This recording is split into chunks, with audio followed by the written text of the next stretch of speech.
Chandler, welcome back to another edition of Pop Apologist. Well, hello. Well. Greetings, Lauren. How are you on this fine evening? Well, I don't know if you can tell by the tenor of my usually, I would say, normally pitched voice, but I am out of commission, essentially, vocally, because I had my best friend's wedding in Mexico this past weekend, and so I am a little worse for wear, but there's so much happening in the pop culture world that we would be remiss if I didn't at least try to get behind the mic and opine on the many goings on. It's true. Lots has happened. You were kind of out of commission this whole weekend, celebrating. There were multiple times when I tried to get into contact with you when you could not be reached. I had to send several question marks to get, a response from you. Yeah. Well, a few things I want to say really quickly before we dive into the meat and what's really been happening in this world. I was very distracted because I was at one of my best friends in the entire world. I was at her wedding. I spoke at this wedding. I gave a toast. It was a very big deal. I was so excited for it. And I just have to say that as a disclaimer, because last week we were like, Chandler's, she's going to Utah this weekend for our little sister's college graduation. And then I just looked like a total asshole because there was no mention of why I wasn't getting, my ass on a flight. I'm going to hold your hand when I tell this to you, when I say this to you. No one's thinking about you or your goings on in our head. Did somebody message? You know what's so funny is no one actually cares at all. And this has all been my own neuroses telling me that I need to give this disclaimer. So right. Here we are. People are used to this kind of behavior from you, so it's not like it's anything new. But yeah, no, I'm glad you were able to be there for your friend Lauren. How did the speech go? Did you take a beta blocker? Were you nervous? You know what? I did not take a beta blocker. I just have to say this very briefly. If you were ever asked to give a speech, I know it's not necessarily as carefree, easygoing, just like hop on a plane, go to a wedding and enjoy type of feeling, right? There's some pressure. There's a little bit of Correct. work involved. It is so meaningful and it is so worth the work.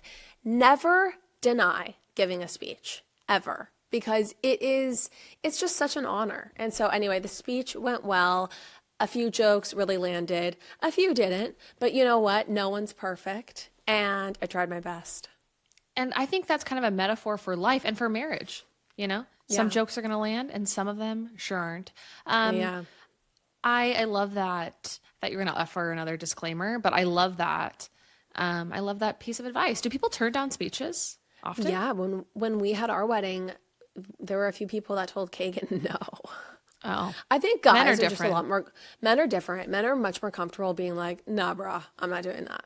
So right. Well, anyway. Lovely. Anyway, how have you been? I've been great. I did have a busy week and weekend, but I am back in the saddle now.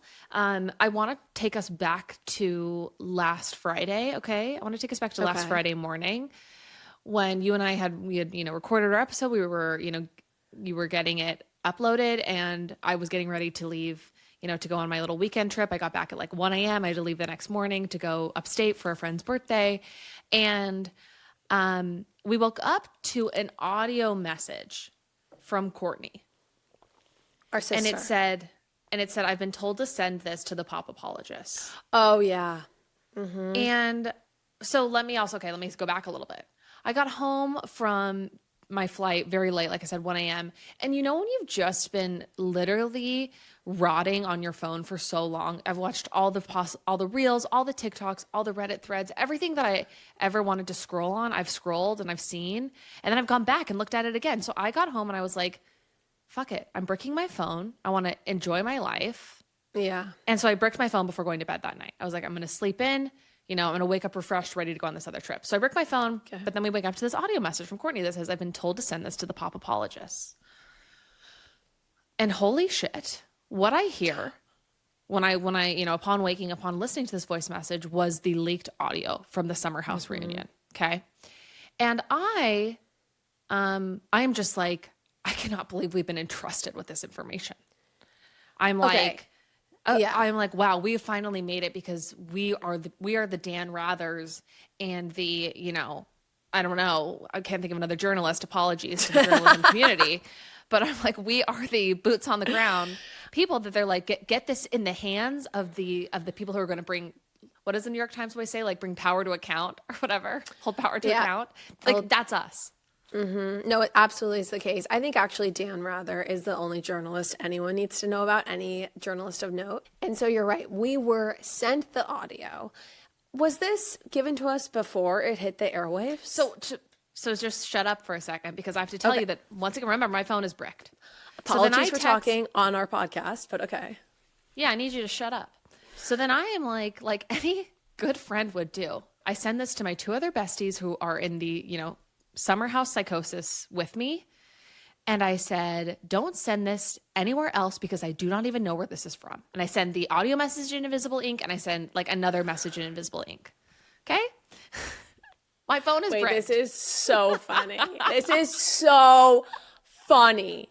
You're like, I'm risking it all for Candace and Liz. I'm risking it all for them. Shout out.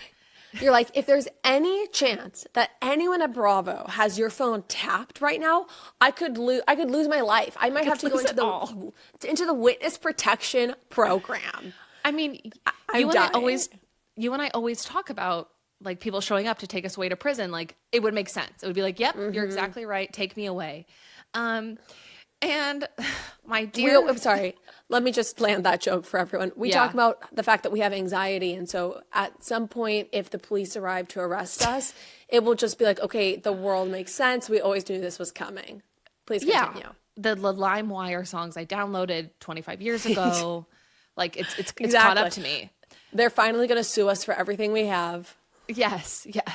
I made one too many Nordstrom returns. Okay, so then my dear bestie Candace says, very politely, it's like it takes a minute for her to respond, which I thought was kind of interesting. I'm like, why are they not responding sooner? But it takes like a minute, and she goes, wait, Chandler, have you been offline? She goes, this is everywhere. All caps, I am sorry if I sound like a bitch. She goes, because regardless, all caps again, you sent this to us, and that is so goddamn real. It's like, okay, thank you for letting us know what is actually every other suggested reel on every social media platform across every device. So funny. And it's just so funny because I sent it in invisible ink. Like, I'm like, you can't even look at this on your own phone, and it will, like, it's not even secure enough for you to look at it on your own phone. No, fully. It's like you also probably overnighted them, one of those like screen security, like you know how you can have those you can put something over the top of your the phone glass, that's like a privacy that's screen. Glass, a privacy screen. Thank you. Yeah, Chandler, I really appreciate how much you were trying to protect the integrity of the Summer House reunion. However, it was already blown up. Okay, it was everywhere in spite of your valiant efforts. So then I have no choice but to unbrick my phone after what was, a strong and courageous 7 hours of it being bricked. and because I have to see, I'm like, oh my gosh, if this is everywhere, then it's everywhere. I need to see all the commentary. Yes. And so anyway, but Candace did say this is the greatest ad for Brick ever. They should be a sponsor. That is absolutely the case. For the amount of times you discuss this brand for free on our show, Brick needs to cough up the cash. You know what? And I got a message from a listener saying thank you so much because it's really helped them. So shut up. Let me just say something really, really, I'm going to try to be as gentle and polite. You're going to hold my hand? As I can. I'm going to hold your hand as I say this. Let's shut the fuck up about Brick and talk about this leaked audio because that is what people want us to. You're exactly right. You're exactly right. You are exactly right. Okay. So Sierra says, you get to run amok and because everyone is your friend and get whatever you want from them. And Kyle says, that's what's been so fraudulent. Sierra says, yes, it's literally your MO. Kyle says, it's like you tell yourself something so you can be at peace with the schmuck that you are, but everybody else has a completely different interpretation of their relationship with you. Mia says, you went from being married, and I'm not saying your relationship was perfect. It's definitely not, Amanda replies. And Mia says, but you went from being married to being one of West's side bitches. That's crazy. Okay, so we got to talk about this here because this is what everybody is up in arms about, because it's the fact that they are not, it's not like they fell in love and they've just had this like deeply, serious relationship behind the scenes that they couldn't help but fall into. It literally is like a friends with benefits, like situationship. Right. No, they're not even trying to front like this is like they are one true, like this, they're Romeo and Juliet, that they're star-crossed lovers. But that cruel witch of fate, Chandler, has this in store for them. Okay. They're not saying that. It feels like the tone is like, we got horny for each other and we like each Literally. other. And then it's like, well, you can't help who who you're friends with benefits with, which we'll get into her literally We'll get saying to that. Yeah. Okay. So continue. So Amanda acknowledges Mia saying that you went from being married to one of West Side bitches. That's crazy. Amanda says, okay. And Mia says, this is unnecessary. And Wes says, the statement came out incredibly rushed because of how insane it all became. Lindsay, you got smoked out. Andy, and so why did you feel the need, Amanda? No, because there was a video that was out there, and the last thing I wanted was for us to continue denying it, and for this video of me taken in a very vulnerable, intimate situation to be used as blackmail or released publicly. Okay, so Andy, yeah. Here Amanda confirms the fact that there was a video of her and West that, the video that we had all heard the rumors about, where they were in a compromising position that was taken, I believe, of them in West's apartment. So it's very questionable the way this video was obtained. It's actually illegal, I believe. But she confirms that was real, that there was a video of her in a compromising position, and that was the, that was the main reason that they ended up going public. Mm-hmm. Yeah, because essentially they were caught. Yes. So then Andy continues, what was that video? And Lindsay says, so how long have you been denying it? And Amanda says, I don't know what that video was. And Sierra says, and would you have even came to me if the video didn't come out? Amanda says 1000%. And Sierra says, so when? What was the plan? Okay, one thing I want to say though, Lindsay, you can kind of hear it in the background. Lindsay says, you got smoked out. Basically says, earlier, she said that. Yeah. Yes, Lindsay says that earlier. She said you got smoked out. Like the only reason why you came out with it was because people were smoking you out. And then I think it's like, it's so important that they are being asked, like, so when did this begin? So when was this? When did this all get started? Because, we know when you had to come public with it, but we don't know when it began. Yeah. Yeah. Well, but they're not asking that right now. Right now, they're just asking what was the plan? Like, when were you going to when were you going to tell Sierra, essentially? Yeah. Yeah. That's like one of the other questions amongst all of them. So then Sierra says, because I asked you, because I sent you a text. I asked you when the rumors came out, is this true? And you were like, no. And Amanda says, I denied it. Sierra, you were like, me and West are just friends. Amanda, 100% I denied it and I lied to you. Sierra, you denied it and you were like, duh, we are best friends. I mean, that is so crazy. Okay, so this also confirms the fact that this was all swirling with the Summer House cast, behind the scenes. I mean, Kyle kind of confirmed this and it's been confirmed through other press interviews, but it was just like, Sierra was like, what the fuck is happening? Like, is this real? It was not like they had more of a heads up in any way. Right. If you're a longtime listener of this show, you know Chandler and I love Early Bird CBD gummies, and I will tell you why, okay? They make you feel warm and tingly. They make you melt into your pillow. They make food taste more delicious. I love half an Early Bird if I just want to relax after a long day and I'm not really feeling a glass of wine. I love Early Bird in addition to a glass of wine. I love Early Bird.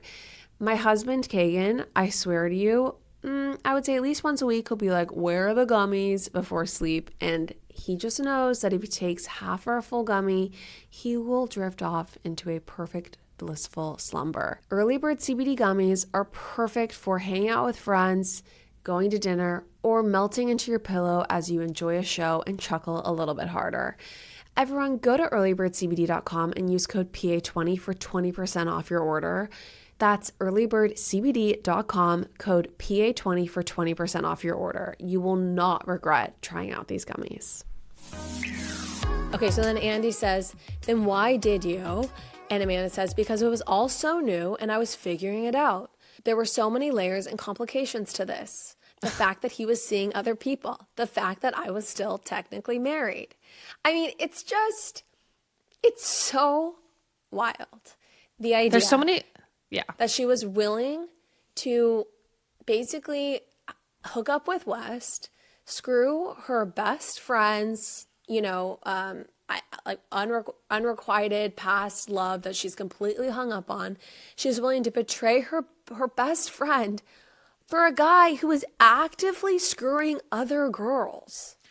For a guy who is not fully committed to her. Not in love with her. Nothing. No. I also have to say that, I think I really now question how real their friendship ever was. Like how real Amanda to Sierra, like best friend energy there ever was. Like if Amanda was ever her like true friend, because I just think like if you're really literally willing to be like friends with benefits with somebody who's your good friend with their like an ex that torments them to this day, you must really literally care about this person so little, like that your friend. I don't know. It's just like it's so slimy to do this. You just literally don't give a single shit about your friend. Yeah. No. Or you're just a person who really care about other people, but only when they're right in front of you. And then at the end of the day, what you really care about is yourself. Right? So then it's like, how does that, I guess your care doesn't mean anything. Yeah. Your friendship doesn't mean anything. Anyway. Yeah. So, okay.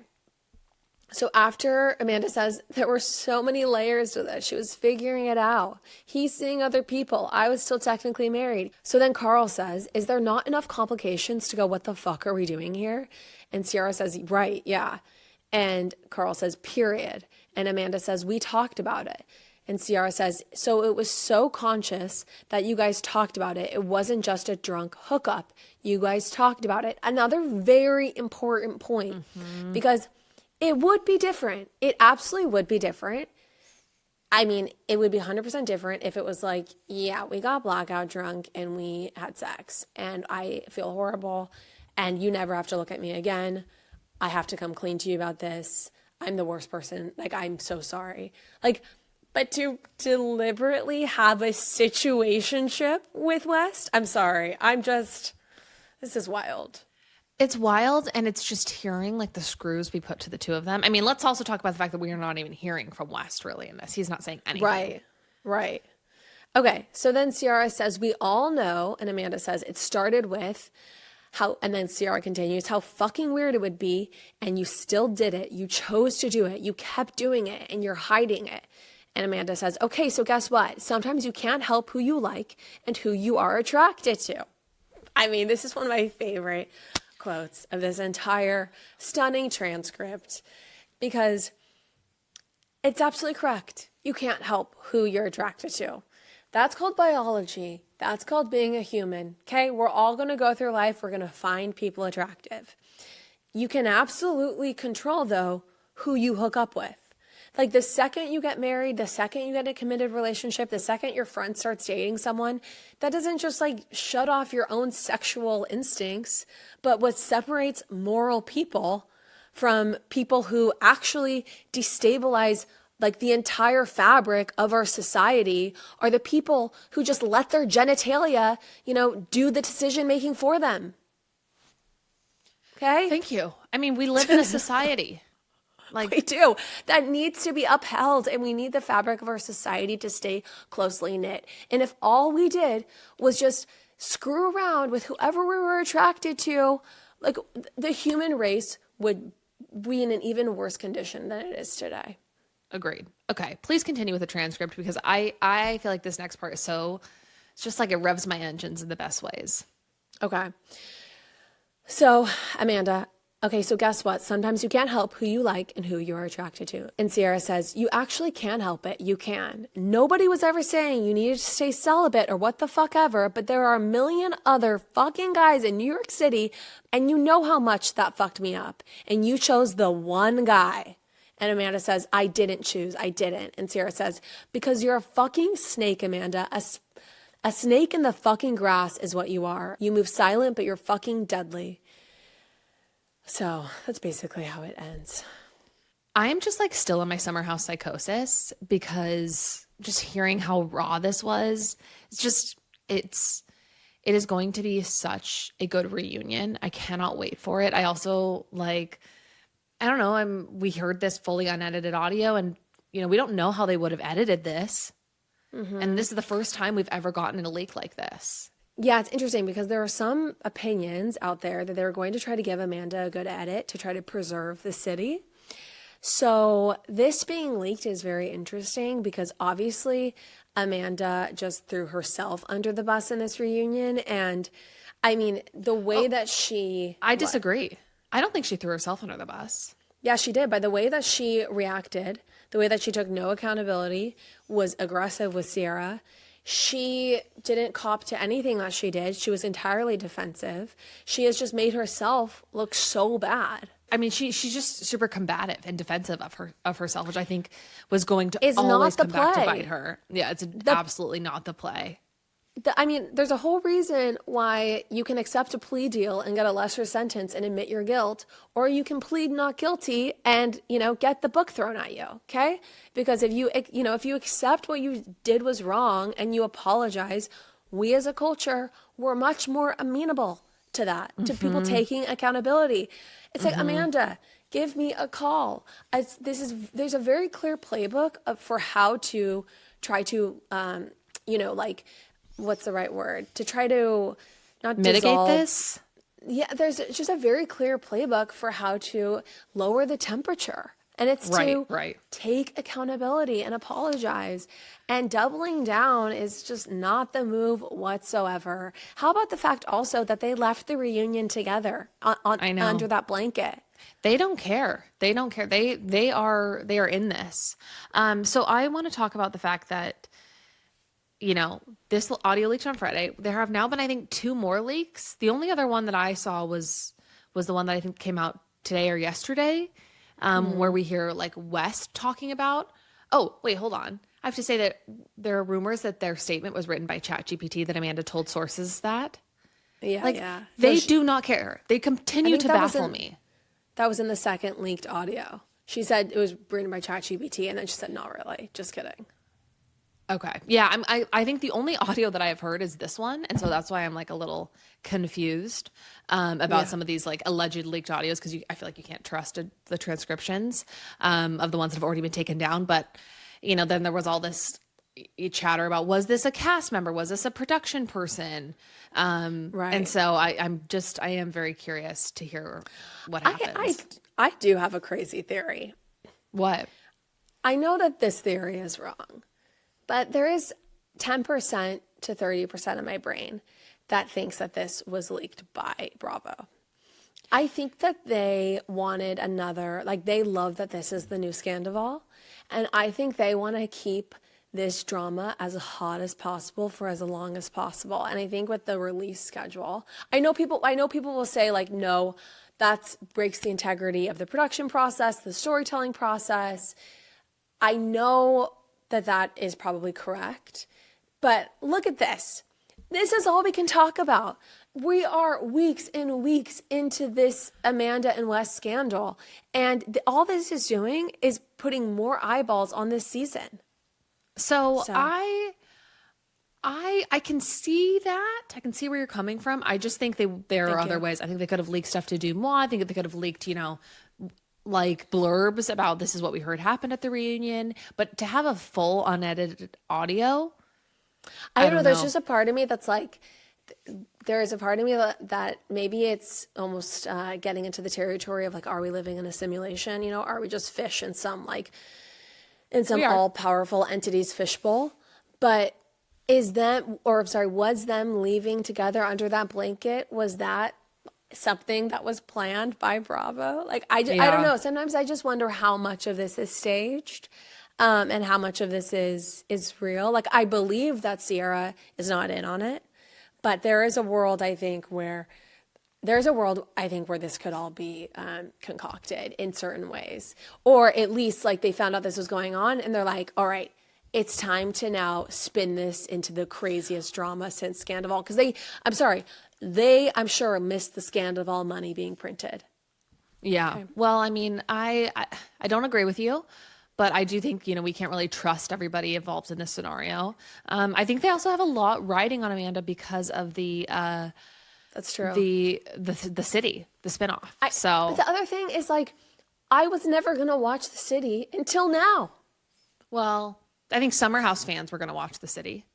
True, but now there's a million more Summer House fans. All I'm saying is generally all the difference between a conspiracy theory and the truth is like a year. So let's just see where we're at in a year. Yeah. Yeah. Fair enough. Fair enough. That's what our dad likes to tell us. Yeah. Okay, Lauren. Well, I mean, should we get into Zoe Kravitz and Harry Styles quickly? We must. Okay, everyone, Zoe Kravitz, she's engaged for the third time. I was astonished when I saw these pop photos of her with an 8 to 10 carat elongated cushion cut bezel set solitaire. Chandler, what are your thoughts on this couple? Because I do have much to discuss. Oh, I think I'm hot for this couple. I am quite surprised by this engagement. I think that this is quite early for a celebrity engagement. I mean, this is giving Mormon level of engagement timeline. It's a little late. It's 8 months, so I would say it's a I little don't late know. for her. Say a year and less feels like all Mormon territory. I mean, it's giving we're not having premarital sex. You know what, Chandler? I like that you're wearing the tinfoil hat during this discussion, unlike me. So while I do think that they are probably engaging in premarital sex, I think that regardless, they clearly are ready to walk down the aisle toward matrimonial bliss. And I love that she is 5 years older than him. I think it's giving Ryan Gosling and Eva Mendes. You know, Ryan Gosling obviously was like the hottest guy of our generation. He was the biggest heartthrob, and he has turned into like a wonderful family man for a woman that is a little bit older than him. And Right. I love that Harry Styles also, who many like a heartthrob to your generation essentially. Yeah. Is also kind of falling in the same footsteps. I don't know. I see them like having kids and going the distance. I really do. I don't know if I see that for them. I think what's Really? interesting here, I mean, she was engaged to Channing Tatum for 3 years. That's true. And I think if you broke off an engagement after 3 years, it seems natural to be a little bit more reticent to like get engaged again so quickly. So I don't know. That I is just like think it's when a you little know, perplexing for there's me. something romantic about there's something romantic about the speed of it too. I think it's romantic, and maybe I'm gonna sound, like I'm slut shaming her. So here I go. But I think it's Okay. more romantic on his end because I don't think he's ever, he's never proposed to anybody as far as we know. But she was like married. She Yeah. she was married like for a short stint during COVID, I want to say, and then she was with Channing Tatum.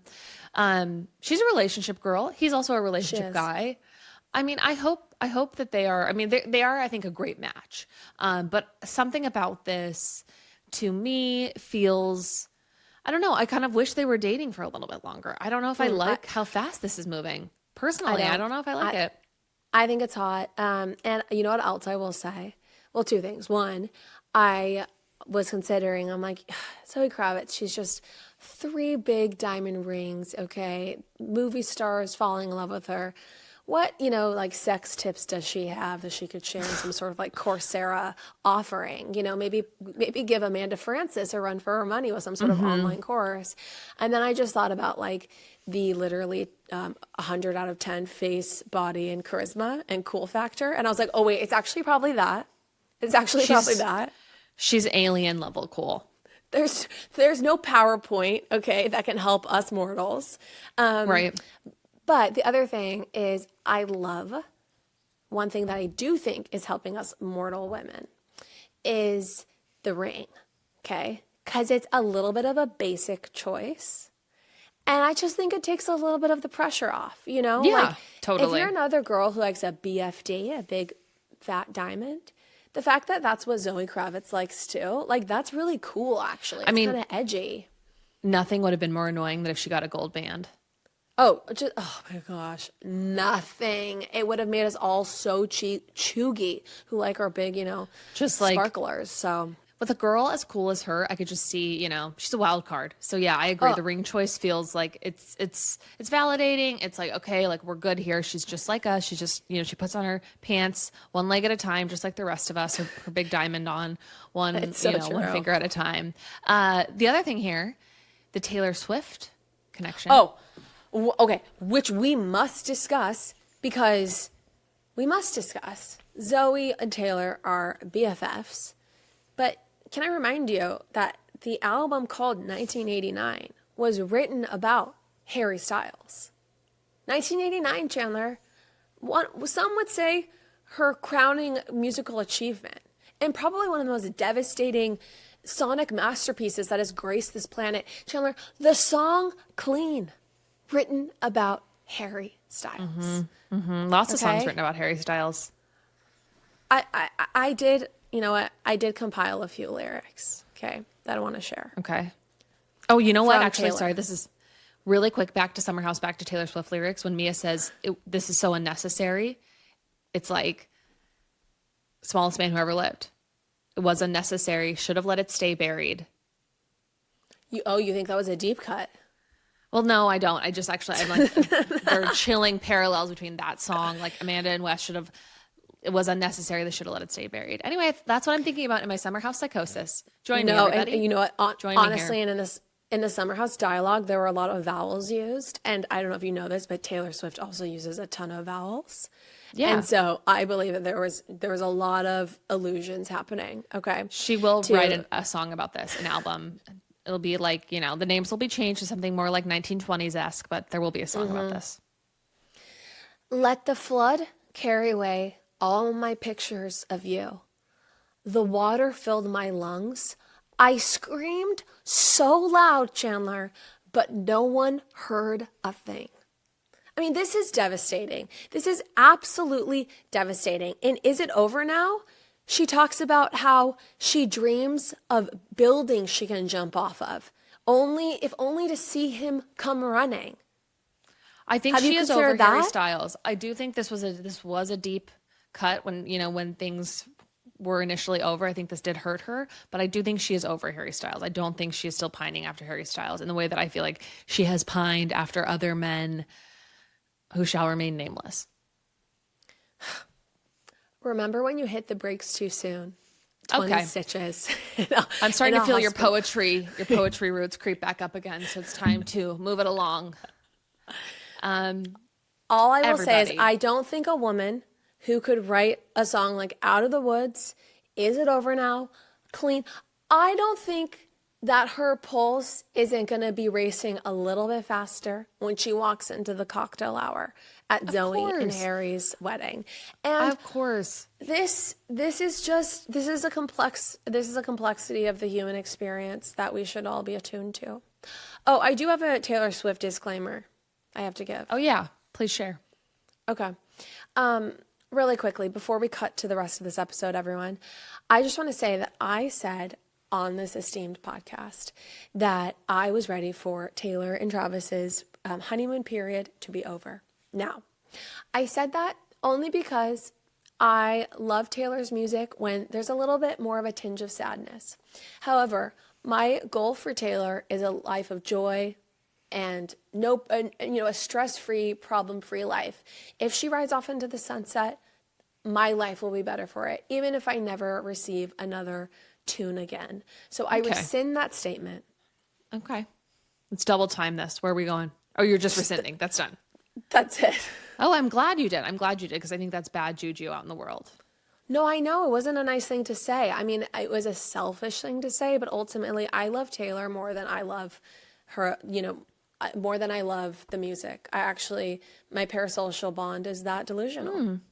That's wonderful that it goes beyond the art. Yeah, it does. Wonderful. To the person Directly herself. To the person herself. Well, Lauren, I guess on that note, I will say that we are planning on discussing the, songwriter interview that she just came out with, that the New York Times just came out with.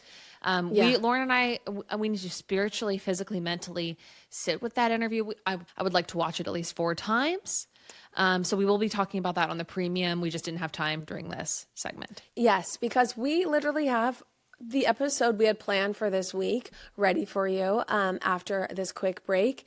You want to stick around for it because I will tell you that Chandler's skin absolutely transformed after she got on the Skin Clique's plan with Sarah, her practitioner, her sage, her guru. I saw it before my eyes. And then when we recorded this episode, Sarah actually gave me like a new routine to do. I swear to you, my skin has never looked better. I'm going to post a photo. They are absolutely incredible. Their answers to all of your skincare questions are so science-based. I just find them to be such great follows on Instagram and such great resources to get the best skin of your life. We literally had the best time talking with them. I felt like we could have gone on for 3 more hours. So everyone, I hope you really enjoy this episode. This Mother's Day, I've been thinking so much about how moms are usually the ones behind all the little comforts that we remember most. I think one of the biggest gifts now looking back on my childhood is that we were really raised, in spite of there being 6 of us, in a very orderly house. And that came from a lot of work and effort from our mom. This Mother's Day, I want to give my mom the same kind of effort she gave us every day. And Cozy Earth is where I'm going to get her a thoughtful gift. All the Bledsoe girls sleep on Cozy Earth. We absolutely love it. If you're gifting this Mother's Day, I highly recommend the waffle bathrobe or the rib terry bathrobe. Such great gifts. Also, know that everything comes with a 100-night sleep trial and a 10-year warranty, so it's something that your mom can really count on. Let this Mother's Day be a reminder that she deserves care too. Discover how Cozy Earth turns everyday routines into moments of softness and ease. Head to cozyearth.com and use my code POP for an exclusive 20% off. And if you see a post-purchase survey, be sure to mention you heard about Cozy Earth right here on Pop Apologist, because home starts with mom. Well, everybody, we are so lucky because we are joined by Sarah and Claire from the Skin Clique. These are 2 fantastic nurse practitioners. They know all the things about skincare, and it's kind of a full circle moment for us because we've had you on before, but many, many moons ago, in the early days of Pop Apologist. It was 3 years ago, 4 years ago? Yeah, 2022. Yeah, almost 4 years ago. Apologies to everybody for probably the audio quality of that episode. We definitely had a slight glow up. Yeah, Claire and Sarah are full OG Pop Apostles and global elites. Global elite. So we are Absolutely. honored, truly, that you've been with us on such a long journey. Tk you so much for coming on today. It's been a beautiful journey. Beautiful journey, full circle, and here we are, girls. Here we Here we are. Look at us. Look Um, at us now. It was so funny. So we did that skincare episode, and I saw Chandler's skin after she started working with you truly transform. It was very impressive. You had a full glow up. Do you remember this? Yeah, and it's funny you say this. What was my skin like before? You've said this multiple times, like my skin really transformed. No, it did. What was the state I mean, it to just begin with? it just was in a state that improved. you know, That was a nice was. way to say that. Yeah. It certainly could have used some improvements, and so thankfully, you guys set me up. no, and I feel like working with Sarah, you really got on a good regime. Regimen. A good skincare regime that really showed a significant change and improvement. And I'm so excited to have you guys back on the show today because you guys are true experts and we can chat about that journey and all of our listener Yes. questions because skincare is truly something that I had no idea how polarizing of a topic it could be. Mm-hmm. Like how charged people's opinions, how intense it can be when we have these episodes and strong opinions are voiced, and the reaction, the backlash that can come.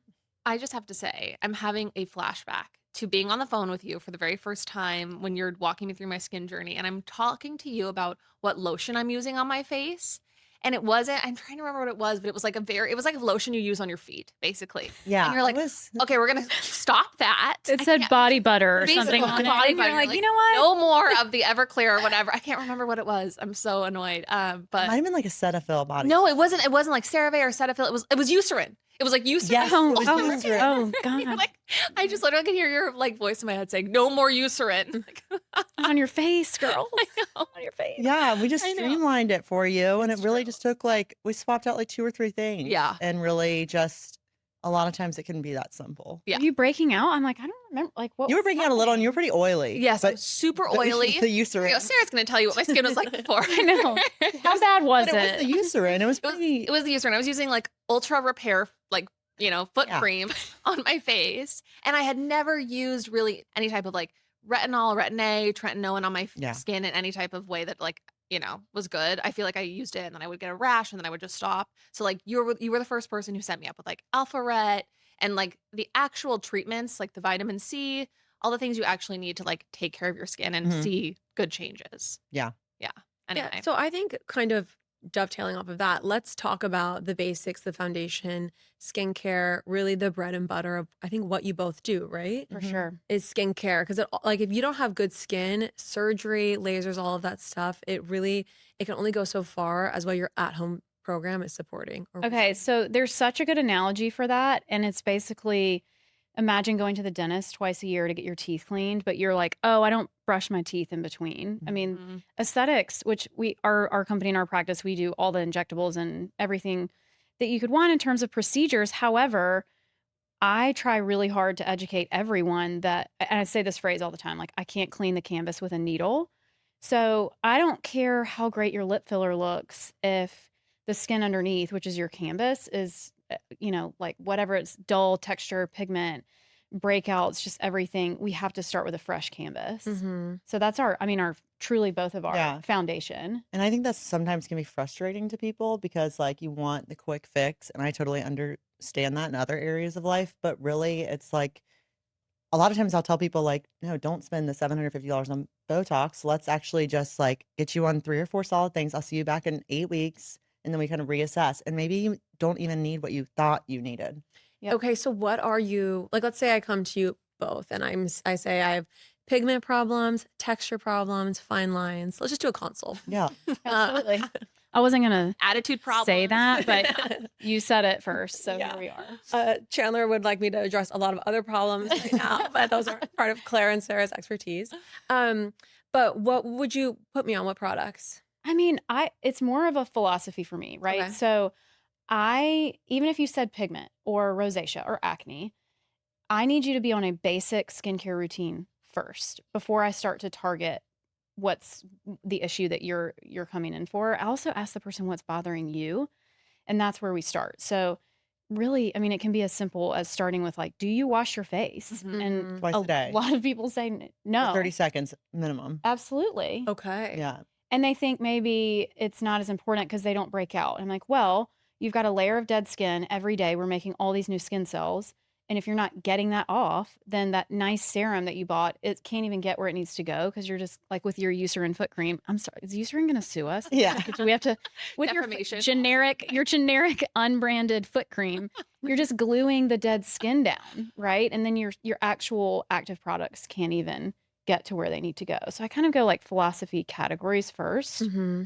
versus like this specific product. I mean, I feel like you're Yeah, I'm probably the same similar. way. Yeah, as far as just like, yeah, making sure we're doing the right things. We're cleansing. We usually like some sort of like chemical exfoliant, whether that's a toning pad or toning solution, some sort of physical.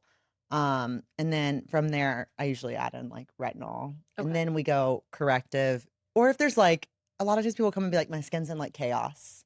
And like, I cannot use any products. I break out really easily. Mhm. I feel like I hear that a lot more now because I think people are trying so many different things, Yes. which I totally understand. And I'm like, I can't treat pigment, melasma, rosacea until we calm everything down first. And sometimes I can take like, and same with acne. And sometimes that can take 2 to 3 months. Months. I mean, To I get people under ask people control. to give me a year if they come for a skincare consult or honestly any consult. Especially if I it's say acne. A or- year to calm things down. to transform, To to transform. really, transform. Yeah. transform. Not that it will Especially take acne. a year, but it takes months and months so skin cycles are 6 to 8 weeks, and we say it can take 3 skin cycles to really see a difference. I mean, it can be months, which is super frustrating for people, especially in a procedure-based, And sometimes it might get field. worse before it gets better. Might get worse before it gets better, and you're used to like this crazy laser or microneedling and you see something immediately, but I'm asking you to give me like months Yeah. to get Mhm. through it. And I mean, people don't like that, which I understand. It's not different than, let's say,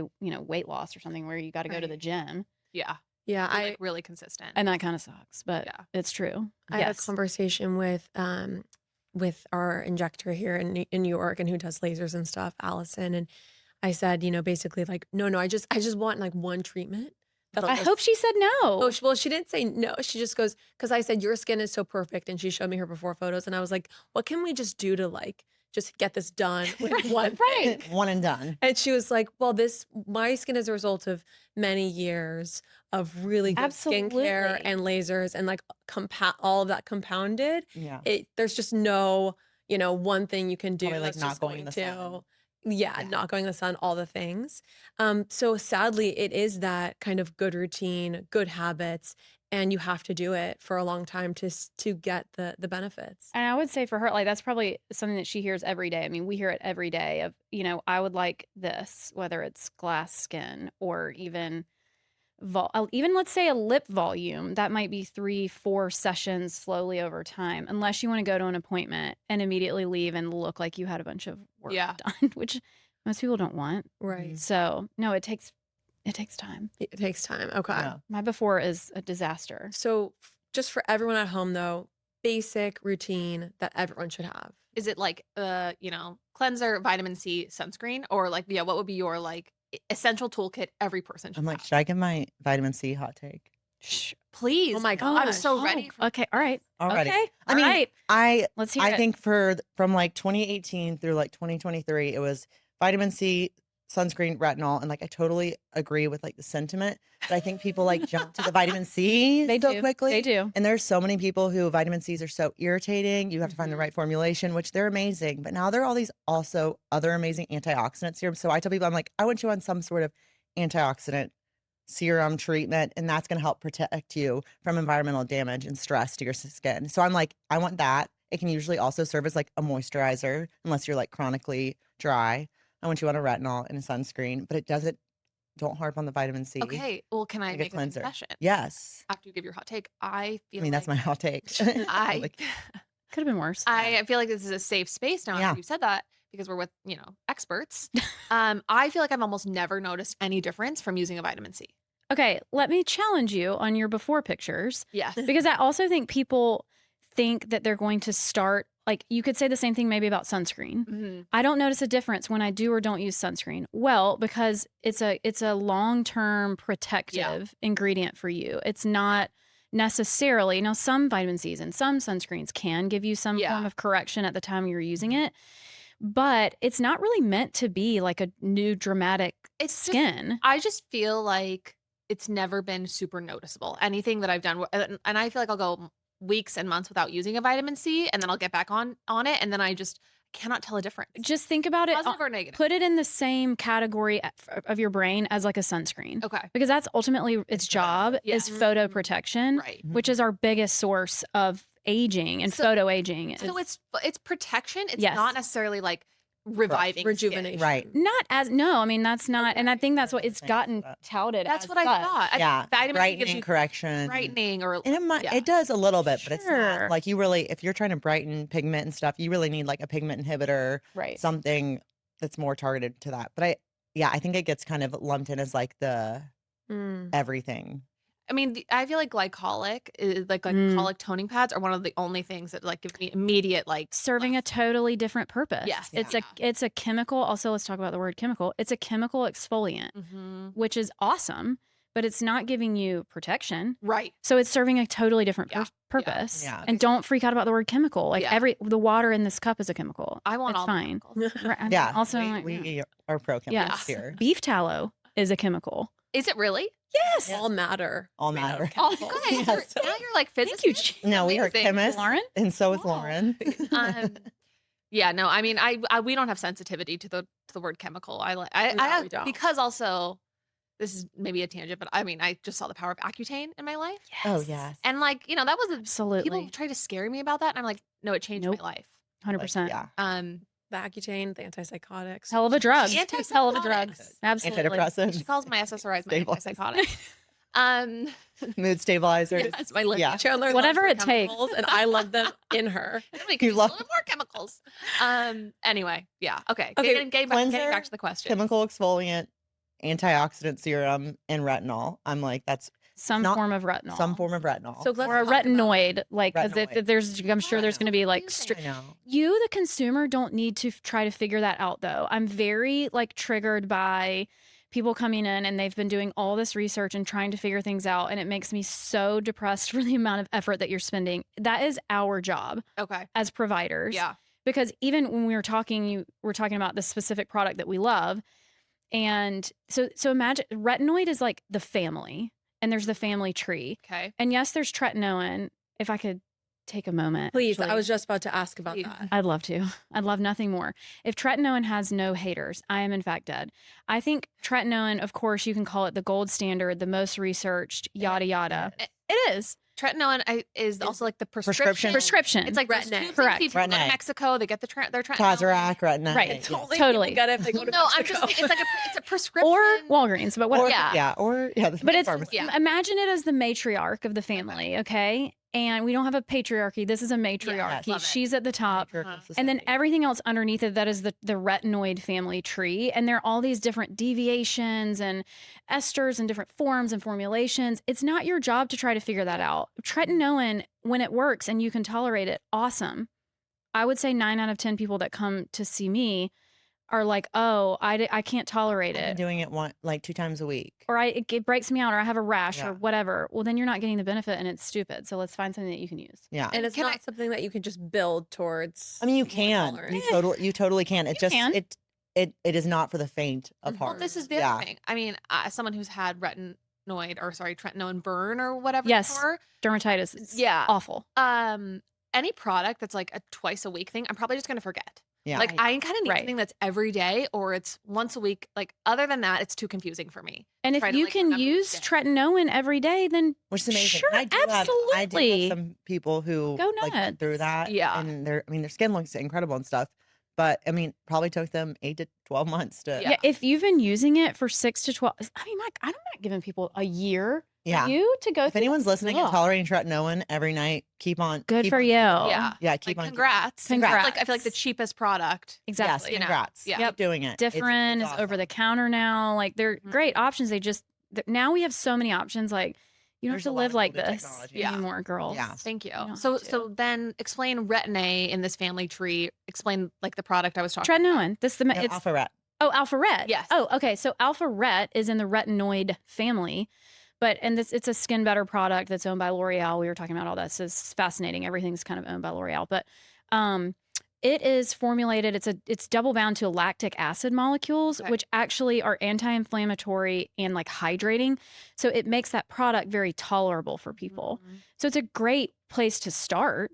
And then we can bump up. And again, like if you can tolerate different or stronger formulations, cool. Yeah. But they're all very different. And Yeah. but also it's great in like clinical trials, it was giving the same results as far as skin cell turnover as As tretinoin, well. 0.25%, which is Mhm. usually what most people are on with once daily use. And it's great because it's like one pump, you're done, you know it. And like a lot of people just stay on that forever. And that's great. That And it has glycolic And that's acid you. in it. Like, that's the routine that I'm on. I mean, Yeah. I use that Yeah. every single night. I would like to talk about the eye cream maybe at some point. Yeah. Yeah. The version. And it's also something that my husband loves. Like he Yeah. also has Ah, some could have brought him some. I know. I'm like, he's not getting any of my goodies. But Yeah. he had like an age spot and it totally like lightened that. Yeah. Right. And Really? The yes, Alpha Ret he- did. Yeah, Yeah. he has like he just got like a random age spot on his like upper cheek and he totally noticed Especially if it's like difference. new age yeah, spot. it's totally Yep. yeah. Mhm. For sure. So I swear by Alpha Ret. Yeah. I mean, we do too. It's a great product. And it's never irritated my skin. right. Yes. That's the point of it. Yeah. For sure. Anyway, this is not paid. Okay, well, It's shit. L'Oreal, we'll take it. This episode of Pop Apologists is brought to you by Booking.com. I've got to say, if you're looking to grow your vacation rental business, this is kind of a no-brainer. Booking.com is one of the most downloaded travel apps in the world, and for good reason. Since 2010, they've helped over 1.8 billion vacation rental guests find places to stay. That's billion with a B. But here's the thing. Most vacation rental hosts don't even realize they can list their properties on Booking.com. And if you're not on the platform, your rental is basically invisible to millions of Booking.com travelers worldwide. After all, they can't book what they can't see, right? Once you're listed, your property gets in front of a massive global audience, which means more visibility, more bookings, and way less guesswork. And it's actually super easy. You can register your property in as little as 15 minutes, and nearly half of our hosts get their first booking within a week. So if your vacation rental isn't listed on Booking.com, it could be invisible to millions of travelers searching the platform. Don't miss out on consistent bookings and global reach. Head over to booking.com and start your listing today. Get seen, get booked on booking.com. I want to try Alvaret because I've actually had okay success just using a tiny bit of tretinoin every night. But I definitely get worried about upping it at all because just the amount of like peeling and reaction can be so intense. Yep. So trying the Alvaret could be useful. And some people just stay on it. Yeah. And you see their skin visibly improve and look great. Yes. So it's not necessary to get to tretinoin. And unless you No. really want to and just want to be on it, which is great, but No. it's really not necessary Really? anymore. No. Yeah. The what's the- transformation you saw on my skin was Alpharet. And what time horizon are we looking at to see that change? Oh, that it does take time. Yeah, There. months. I mean, same like this. I'd say 3 to 4 months. cycles of the Yeah. skin, and you got to think so all these layers of your skin, we're making all these new skin cells every day, and it takes weeks to get to the top. And when you're a baby, that process is really fast. So you probably hear the words like cellular turnover in aesthetics and skincare a lot. So cellular turnover. When you're a baby, that process is really fast. So the new cells are coming to the top every few weeks. And then as we age, sadly, like everything else, that process gets slower. So by the time those cells get up to the top, they're like old and decrepit and dehydrated. So the faster we can turn them over with any retinoid and then adding something like a glycolic, which is also an exfoliator, but then you got to wash your face, get the dead skin off. The faster that process can happen, the better your skin can look at the top level versus it's looking good while it's buried underneath. Oh, That makes sense. interesting. Yeah, it does make sense. And I think if you're constantly, if you're exfoliating in the right way at the right cadence, all your other, beauty processes are going to be better. Your your Totally. treatments, your makeup, everything is Makeup going to looks sit better. better. Yeah. I will say, I did notice when I finally put on self tanner after IPLing my arms and chest, like I had never had a better tan. Is this applicable? And let's hear what one Absolutely. time never had a better tan. No, I do. Well, okay, but you asked about self tanner, and I don't put self tanner on my face because I'm exfoliating constantly. Yeah. There's no point. I just put bronzing drops on. Yeah. There's just not a point. Right. I only use like a face self tanner every day. Yeah, like a little something that is bronzy. gone, within 24 hours. Yeah. Yeah. I guess the cosmetic things we do, like if they can be supported by a good canvas, they will look so much better than when I used to put self tanner on top of, skin that was truly like past the point of no return. It's like painting over the old the old toenail polish. Literally. But even if you're getting a facelift, I'll tell my patients like the better your skin structure and the quality of your skin is underneath, your facelift will even look better, which that's a dramatic example, but it's true. Right. Well, I will say both of your skin is impeccable. Thank you. As it should be. It's It's a lot of pressure. Glowy, dewy, Looks just good. so Yeah. impressed. So thank you. you don't need a Paris filter, ladies, Well, Sarah's not fair. You started in aesthetics at age what, 24? Yeah, young. Insulting. I did not wash I my stayed face. out of I stayed out of the sun starting age 21. I had a membership to the tanning bed. Yeah. You did. When I see Sarah's staying out of the sun content, it's really depressing to me. 'Cause Yeah. it's like, I'm like, I really gotta stay inside. Like I need to be wearing a visor. Stay No, I just inside. wear a visor when driving because why You not do? by myself? Not like the shield. The shield is scary. Did And you like have a shield? I did, and my husband wear Seth was like, gloves? yes. My husband Seth was like, please get rid of the shield. It's like so scary. He's like, people are gonna try to wreck your car. And so I was like, okay, scary. it is. I was like, fair. So I have like a foldable one that I wear because you do get so much sun exposure in the car, y'all. do. It's kind of insane. And your You really hands, do. the hands, not that aging is bad. I just want to say, but we are slowing it down. Yes. And the hands and arms are just a place where you age so fast because none of us are wearing sunscreen on our hands and arms every day. I do now, but also Now. again, Yeah. I didn't. I had a membership to the tanning bed. Yeah. So I know. It's kind of nice. Foul. I've gone less than 10 times, but it is a nice. You better put those words back in your mouth. the tanning bed Years is ago. yeah. Mom took me to the tanning bed before a Mexico cruise. For 5 minutes, I went in. Anyway, God love her. Deb. Well, Yeah. you know what? You looked really good on, what was it? Carnival or whatever. Yeah, and when we went to Puerto Vallarta. adventure was. Fantasy of the Worth Seas. You it. were looking phenomenal. Yeah. What are we doing for little dots that pop up that are not cute freckles at 35 and on our body? This is for a friend. Like age spots? I wouldn't want to say that word. Liver but spots. It appears What they used to call it them. appears that some things are emerging, and what can one do? Okay, well, this is also kind of a depressing answer, but everything you're doing on your face is applicable to the rest of your body. Yeah. So I'm 42, and as the oldest person by far in this room, I have kind of a dramatic drop off in these harsh lights. It doesn't look the same, but my hands, I'm always putting my stuff on my hands versus like of my wrist and above. You can tell. So as much as you can put on your body, do. Okay. Same thing. Sunscreen. If you're not using your retinoid body cream at this ripe age of 30, Yes, I am. you should be. I am. And there are a lot of great retinoid body creams. Okay. Alpha Ret does have a body cream, but there are other ones too. Verse makes one, Verse like a makes lot cheaper. good root. Yeah, like Yeah. you're putting all over your body. All over your body. anywhere For me, the it's sun is hitting. for me, it's like arms and chest. Yeah. I mean, and that's probably where you're seeing spots, arms and chest. So, like, I would definitely recommend and do this myself using like a pigment inhibitor cream on your hands and Yes, chest, for sure. chest and arms. Okay. So, like, that is helping to prevent future pigment, but also, and sometimes if it's been there too long, like, it's going to need a laser or a peel. You can peel and laser. those You can spots. do anything The on your. trickiness with taking your skincare all the way down is that I'm just like, one of these pumps is so Well, right. expensive. It's $12 I million. don't want to like. I'm sorry, my chest doesn't get the $100 face cream. Yeah. And that's fair. And so I would say that because there's this, of course, also a lot of conversations about drugstore formulations and products Yes. versus medical grade is not really a real term, but like, let's say, physician dispense. I don't know what. Yeah, something you have to go to your Yeah, you provider have to to buy it from an actual like medical practice. So it's really the difference in how potent the products are, the way that they're formulated. Think like a nice dupe bag versus your very real luxury bag. There are differences. I'm sorry, but there are. Yeah. Glycolic acid 5% in this formulation is going to feel and act differently than glycolic acid 5% in that formulation. So the skin on like our legs and arms is really not as sensitive as your face. Okay. So I think that's a great time if you want to be more budget conscious, then use that drugstore stuff on your legs and arms. Okay. Mhm. And if somebody comes in and they're using something that's wrecking their face, I almost never am like, throw that away.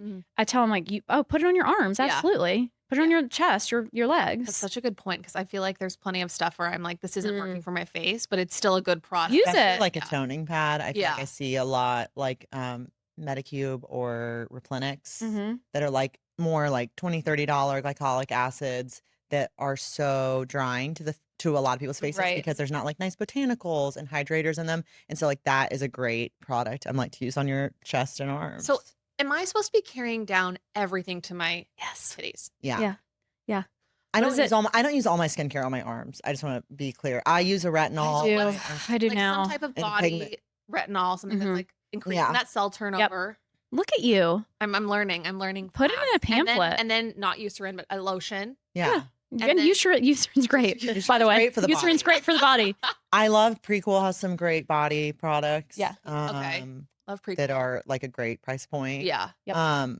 But yeah, if you are someone who you are like me, we are pigment girls. We are. We are freckled girls, which we love, but also some of them take a turn Yeah. for more of an age spot, if Yeah, you will. they do. And so for us, we got to be really, really intense about staying out of the sun, and also, I mean, not staying out of the sun, but minimizing it. Yeah. And then, having that pigment inhibitor, doing chemical peels a few times a year. I will say Laser. when I use a pigment inhibitor, which I recently got on like 6 months ago, there was a dramatic shift, and Yeah. I just ran out. And even in 2 months, it's like I can Really? 100% see the difference. Oh, Like yeah. it's coming back, but in a just It like comes back up, right? it What comes was- right back up. Yeah. I'm curious. What was the pigment inhibitor? It's the Coleman compound. Okay. It really actually worked for me very Yeah. well. Yeah. Which most pigment inhibitors do work well, but when you stop, it Temporarily, comes back. absolutely. Yeah. I mean, again, Yeah. very dramatic example, but I like literally, people probably leave my office and they're like, why are you so dramatic? It's just skin. I'm like, okay, think about if you have melasma or pigment, think about it like diabetes, Oh, gosh. okay? Or like high blood pressure.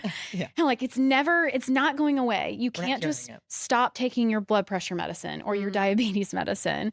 It's always going to come back. So, and there are certain, even prescription and pigment creams and inhibitors that you really aren't supposed to stay on long-term, but you're always going to be doing something. Yeah. So I tell people to kind of prep mentally for a series of procedures at least once a year for pigment, if that's their main issue. And then you're always going to be on your basic routine and some sort of inhibiting compound like Yeah. that. Yeah. Yeah, and I think that for a lot of people, this isn't an issue.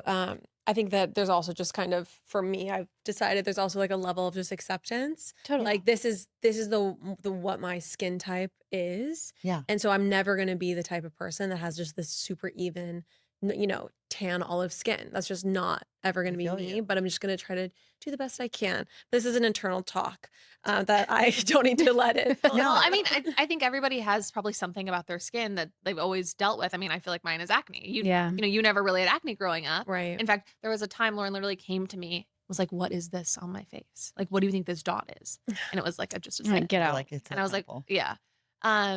But yeah, it's just everybody has a different kind of chronic issue with their skin. Right.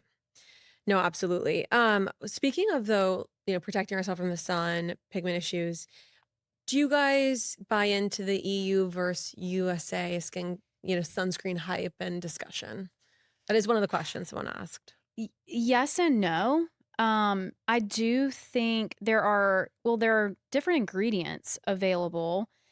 Europe is typically ahead of us Mhm. in most kind of because of the FDA, which is great. I mean, big fan of the FDA, but so it's kind of a yes and no question. It's a little bit of a vague answer, I feel like, from me. Do I feel like you can't, like it's necessary to order, French sunscreen? Absolutely not. That's Really? my But if you're opinion. there, If you're there, get it. sure. Okay, interesting. Yeah. But Like, it's I not would bring it from so much better. I'm like, we're No. doing the best we can here.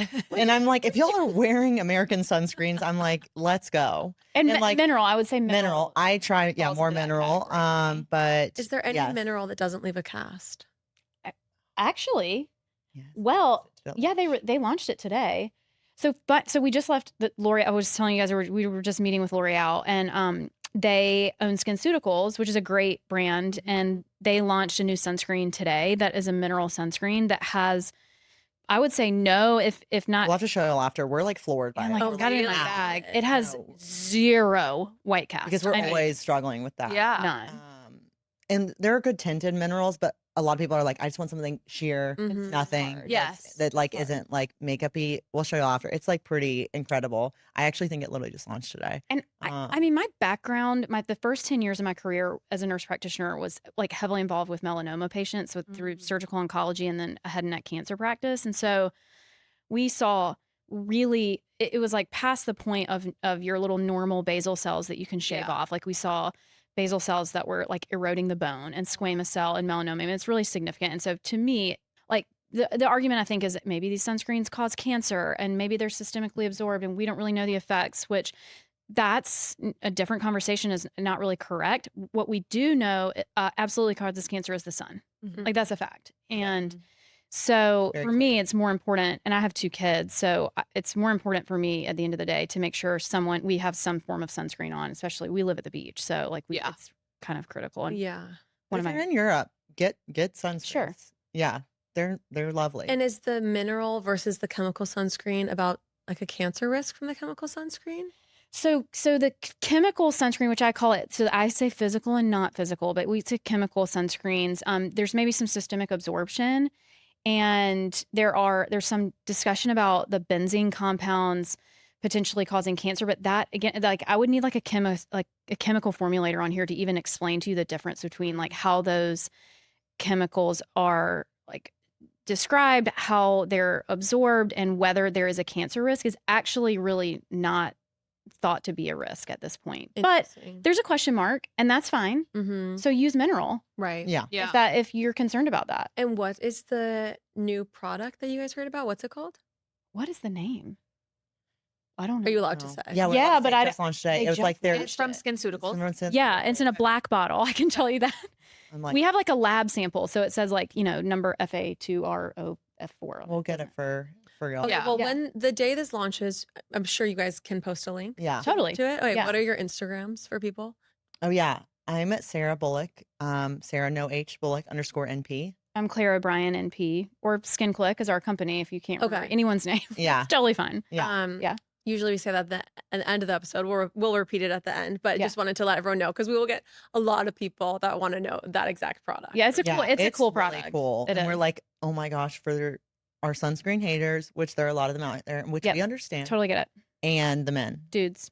The people, sorry, before you start, I have to tell you, guys, the people who are just like, the sun is good for you and it's all a big lie, it's all a big scam. Those people are so annoying. I know. And like, I do think, and I was talking about this the other day, I'm like, none of us have enough vitamin D. And that's for sure. We're inside a lot more. We wear all sun protection. Like, take a vitamin D supplement and you're going to be just fine. And like, I do agree. Like, it is good to go outside. Yeah. But like, not between 10 and 2. Not between 10 and 2 without And, like, complete with your sun protection from head to toe. No. Yeah. Not without the visor. Yeah. The shield. Not without the shield. Not without your shield. Is so, to give it an idea for people at home, it's this metal, it looks like a metal visor, and it looks like it's made out of metal, and it's very like, it's just very intense. It looks like it's from the Terminator. It's literally like dystopian. Yeah. It's It is. great if you were just had a CO2 laser and you have to drive around, because like it does, like, yeah, sun will not hit your skin. That's for sure. My husband, I got the shield as well, and that's the only reason I bring it up is I'm not looking at your Instagram and like, Sarah's crazy. No, I got it as well. My husband's like, you're not allowed to leave the Yes, house that was literally the exact same conversation. He was like, someone will like come after you. Yeah, Yeah. You look like you're about to come after someone. Yes, you look like you're about to go crazy. This one's for all my TV lovers. My Entertainment from DirecTV gets you 60 plus channels and Disney Plus, Hulu, and HBO Max, all in one pack. But here's the thing. With so much great TV in My Entertainment, you're going to want to talk about everything you've been watching. Just remember that your friends might not be as well watched as you. Don't be a spoiler and encourage them to get My Entertainment for just $34.99 a month. Go to directv.com/genre packs and sign up today. New customers only. Service renews monthly unless canceled. Credit card required. Conditions apply to apps. HBO Max Basic with ads begins after DirecTV 5-day trial. Learn more at directv.com. Restrictions apply. Okay, before we move on from skincare, I want to ask, what do you guys think about skin cycling? Doing things on the fourth day, then I exfoliate, No. What's your POV? Yeah. You're a no? Okay, Yeah. I have a different take. but The reason why I'm not a no, not because I don't think that is like helpful to your skin. I'm like, I want to make, for most people, unless you love skincare, for most people, it is a chore to do skincare. Yeah. And I'm like, I want to take the guesswork out of this and make it as easy as possible for you and as routine as possible, and have you doing the same thing every day. Of course, yes, we might do like a stronger peel pad 1 or 2 times per week, or like change things up in that way. But I find when it's like, 4 days on, 4 days off, that sort of thing, it really is overcomplicating something that can be pretty simple. So it's more for me of people's adherence to it. Got it. Yeah. And I think it depends on your skin condition. I mean, I think people see it's a visible kind of glow because you've let that dead skin build up and then you exfoliate, right? And so get that with a stronger product like a peel pad or once a week at home treatment. I don't think it's wrong or bad, but we don't really have long-term data. Of course, she just came up with this, which Whitney Bow's great. And I think it was maybe a few years ago that she really came out with that concept. And for some people that works, it wouldn't work for me. I've got rosacea, acne, melasma.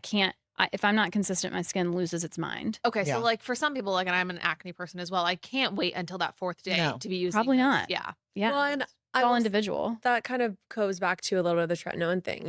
If you can just get on Alpha-Red every night and you're not worried about building up, it does help you build the habit. And for me, the habit is the hardest thing. Like, I will build it, but then when I'm all of a sudden traveling like every 4 days and I'm in different bathrooms, it can all go out the window. So overcomplicating it for me can just actually make me not do it.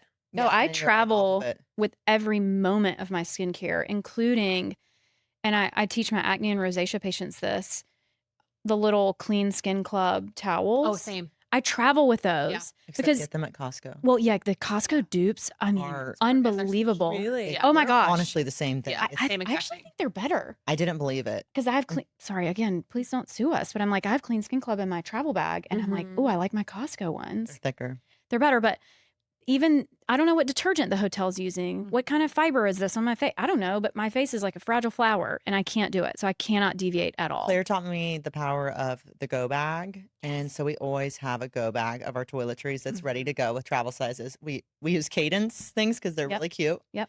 And it just takes the guesswork out of it. And we travel a lot for work too and stuff. And I get it. It's like making it as easy as possible. Yeah. Have it ready to go. So just have everything. Just have everything in a travel size. It's not about TSA. It's just about like a little small, like having enough for, I'm never going to travel without 2 days of my antipsychotics. Right. Yeah. I mean, exactly. You have to have this pack ready to go. I'm never doing it. Same with my skin. Yeah. Yeah. So I will say those towels that you use to like the fresh towels have changed my skin and like have changed my relationship with like acne. Yeah. Because I am If you're so much acne- less acne I prone. mean, honestly, if I'm anyone, using because it's those. disgusting. But if you are acne prone, you cannot use a hand towel that you are using to clean your hands after you go to the bathroom. And too. your gross kids and your not. And husband. your gross kids and your husband who are also using them. I like it. I will Roommates, actively, friends, whatever. If I run out of those, I will use a paper towel before I use it. Anytime. Yeah. Yes. Washcloth Yeah. or Well, anything. and actually, again, Kleenex makes disposable hand towels a lot cheaper. I mean, there's so many options. Yes. Also, stop washing your face in the shower, everyone. Oh, really? Stop it. Why? Yes.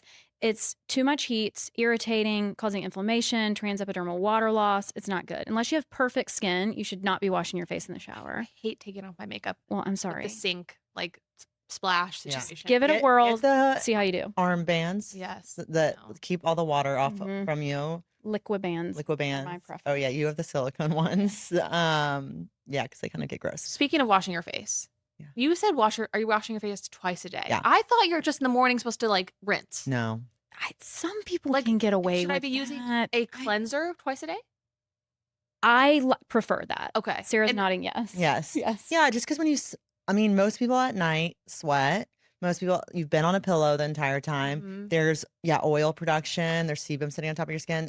Unless you are like so dry, like a desert, you are just still producing oils at night and you need, before you do your daily skincare, you need to start over. What Now- if you are dry like a desert though, like I am? Yeah. And then there's a it's really gentle cleanser. just a gentle. Very. Very gentle. Or like oil based. Like I like Oil-based, my yeah. oil cleansers like so much. Like And one- I have acne prone skin. And Yeah, like One Love Organics is a great oil-based That oil one. cleanser is unbelievable. It's for taking off makeup, but also if you have really sensitive skin and you're not acne prone, that is like Mhm. and you can put it on dry skin, which Yep. is like sometimes, just like assaulting your face with water is just like a Yeah, lot. it is. So Exactly. being able to do that on dry skin is very nice. Okay. Getting into treatments. Yeah. Yeah. I want to talk about facials. Yeah. Okay. I want to talk about what works, what doesn't work, what's a scam, because I don't really get facials at all. I support that. Yeah. And I kind of feel like Oh, you guys support that? Yeah.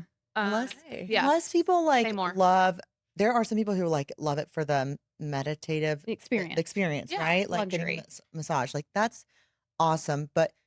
And I'm sure there are amazing facialists out there, but the majority of facials are going to be just more fluff and not really corrective unless we're doing like peels and whatnot. Right. That's not a facial anymore. I'm- That's No. not like Yeah. hydrofacials are, just like heavy cleansing. And again, that's nice and stuff if you're getting ready for a big event and you want a Mhm. little extra glow.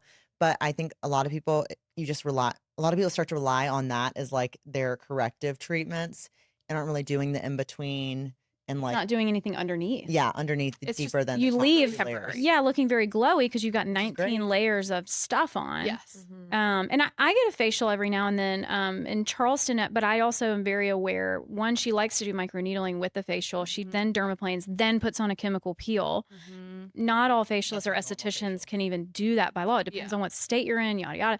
So I feel like if you're going to spend several $100s, which typically is what Yeah. that is, then have a treatment that's making a more long-term impact If underneath. you got money to burn, go for it. But No, that's how I feel. Like it's like a massage. Like if you can add it to Which we your love, routine, sure. great. yeah.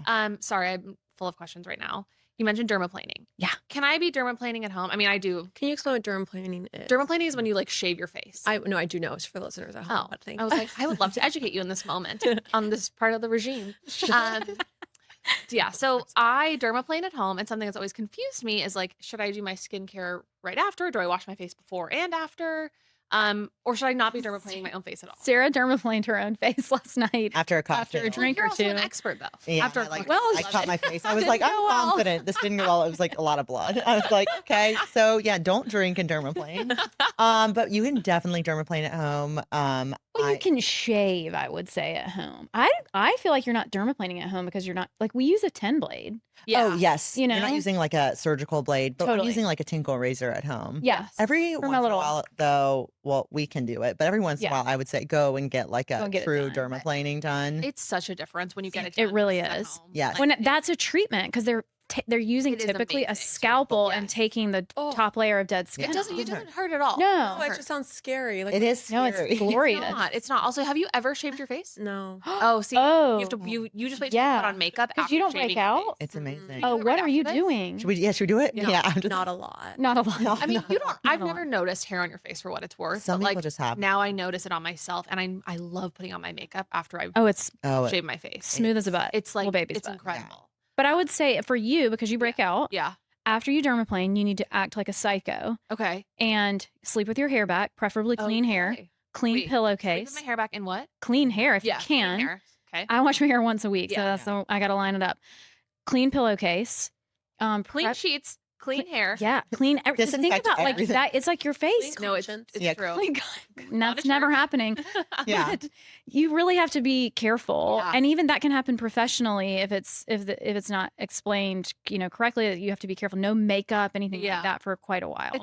This is so helpful because I've always thought, okay, I'll just do it today because I know I'm not going to wear any makeup for the rest of the day. Like that's when I try to line it up, but I never thought about my pillowcase. Of course, I Think should about have all the fresh oil pillowcase. and in your hair. Yeah, if and you in have a your dog hair. or a cat, like Yeah, ugh. yeah.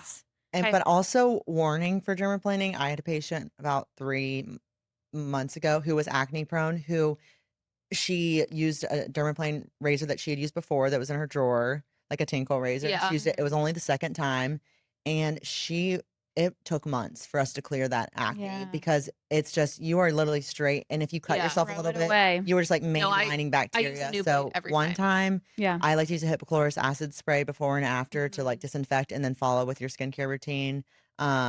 So I like to cleanse hypochlorous acid, You call it dermaplane. hypochlorous acid? What do you call it?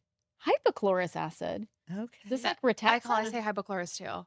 That's another game changing Hypochlorous- product. Yes. I totally agree. Totally It's agree. incredible. Hypochlorous Especially- acid spray, phenomenal. Yeah. Do that, dermaplane, do it after, and then do your Okay. routine. And then just keep that on your desk and be spraying. Yep. Yeah. Before we move on, I just want to say for everyone that we've done skincare episodes in the past. We had Mrs. Derm on, we had Allison on, Allison Lester, but neither of them really did what you guys do, which is Yeah. people can go to your Instagram and they can reach out and you'll create a custom skincare Yeah, we routine do consults. for Oh, yeah. consults for people. We do virtual consults, and like when I bring someone in I mean, that will usually be a 45-minute experience where it's like we are going through your lifestyle, everything that you are putting on your face, it's sometimes annoying, but I'm like, let's go to your bathroom and Yeah. like let's go through everything that because some people are like, I'm using this, and I'm like, what are you really using? Yeah. You know what I mean? Yeah. Like, what's that product that you use like every 4 days that you're like, I don't really know what this is. Yeah. And then what I like about our model is that,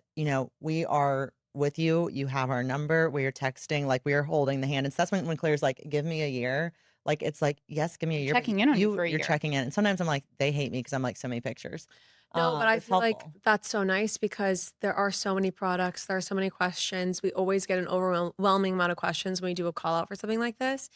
And it is very confusing. And Mhm. so if someone can do a consult with you and get exactly what routine is specific to them that will work on their skin for their issues, that's just so valuable. Well, and we're in two different places. Like Sarah's in Charlotte, North Carolina. I'm in Charleston. And our company, we're all over the country. We weren't when we first started, but now we have this massive network of nurse practitioners, PAs, physicians that work with us. And so it is different when I'm talking to someone. Let's say I might do a consult for Texas or Massachusetts, and I'm like, okay, I think you need spironolactone, or I think you need, just a prescription, or you need prescription, maybe it's tretinoin, hydroquinone. I'm going to connect them with someone that can do that for them in their state versus Go get it. Go to Yeah, the dermatologist, I'm- which Yeah. is like the worst. I'm not sending you on your own to Target, Yeah. like ever. Mhm. Yeah. So that's so helpful. Like, I think explain a little bit more about like where Skin Clique fits in when it's like, it's not like, because like, you go to the dermatologist, you might get some products, but you only see them once or twice a year. So it's Yeah. like Skin Oh. Clique is like kind of,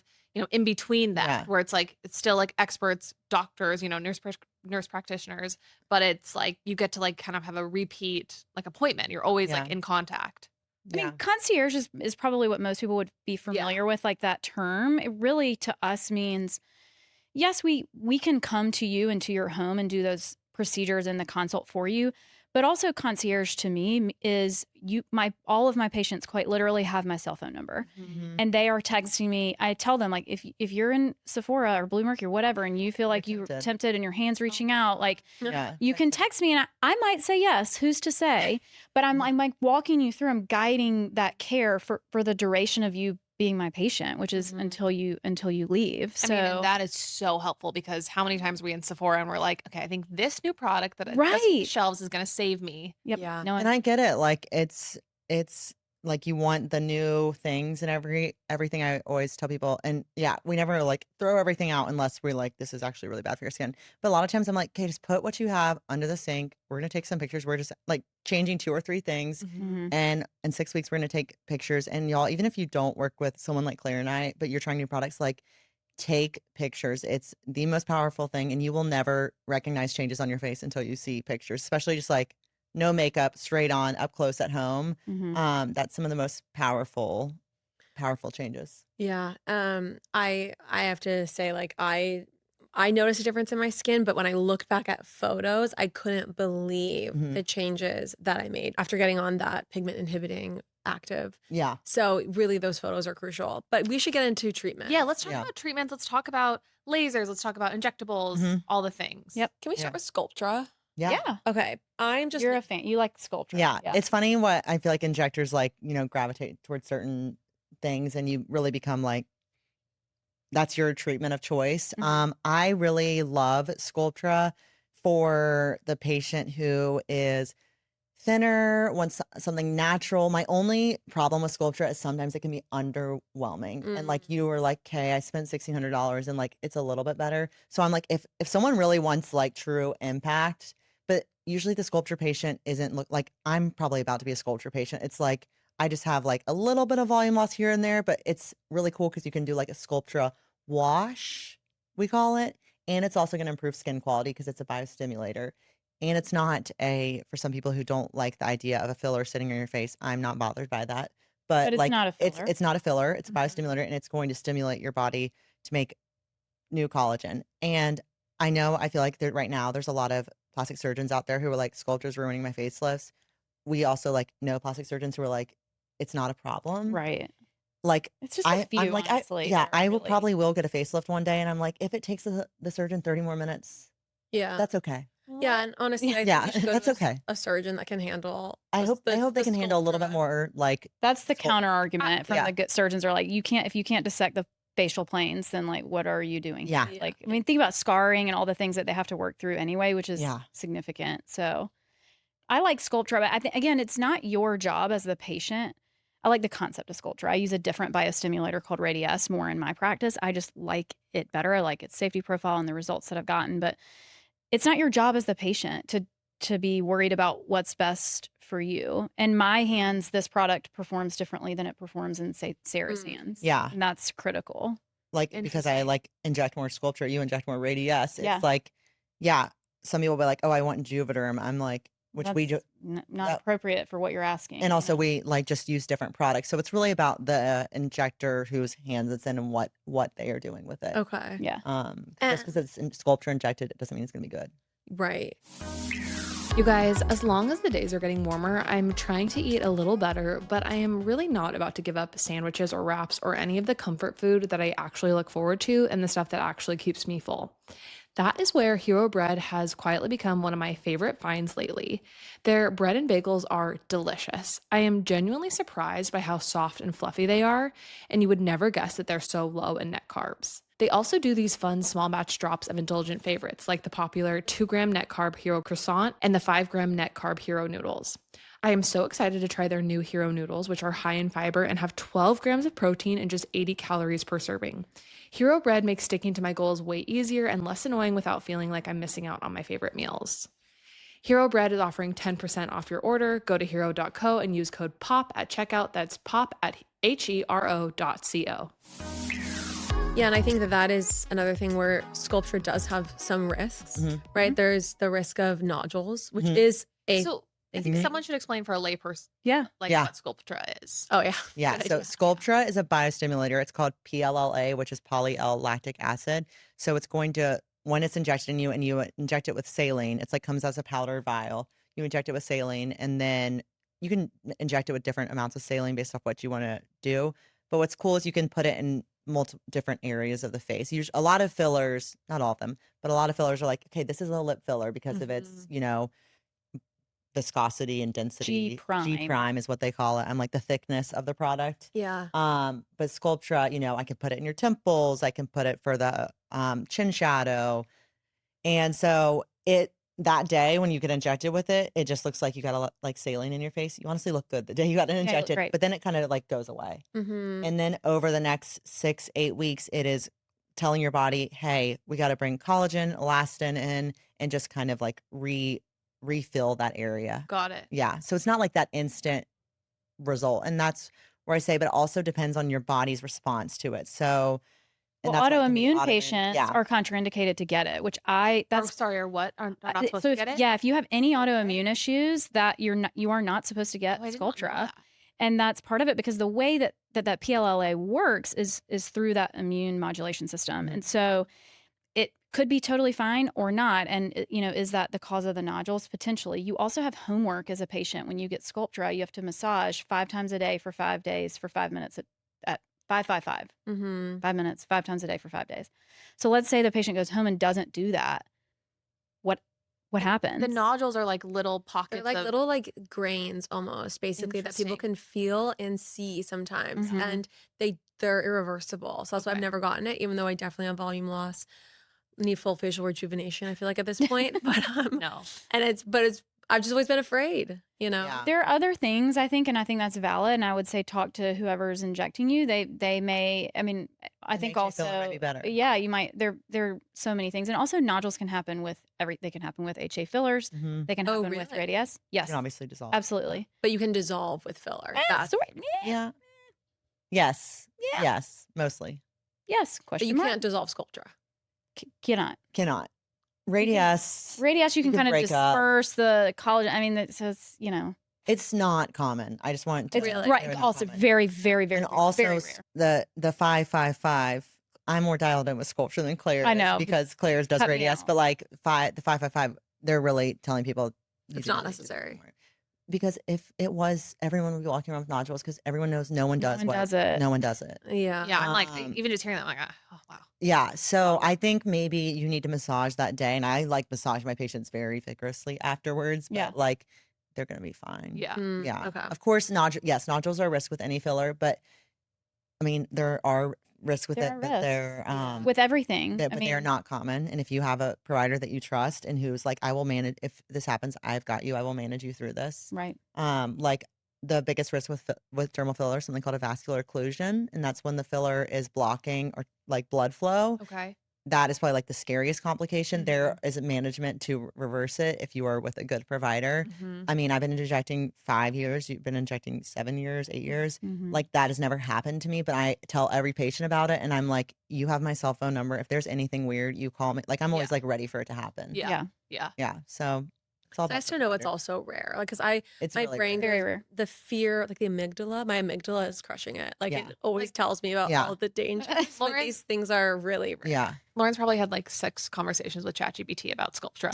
Yeah. by this But point. but it's good to know that there And are risks Claude. because I do think there are people like you don't want to take any of this flippantly. Yeah. Like you want to Agree. think about it and like That's no. why we shouldn't be doing things at home. And there are certain states like Texas and Colorado. What are you doing?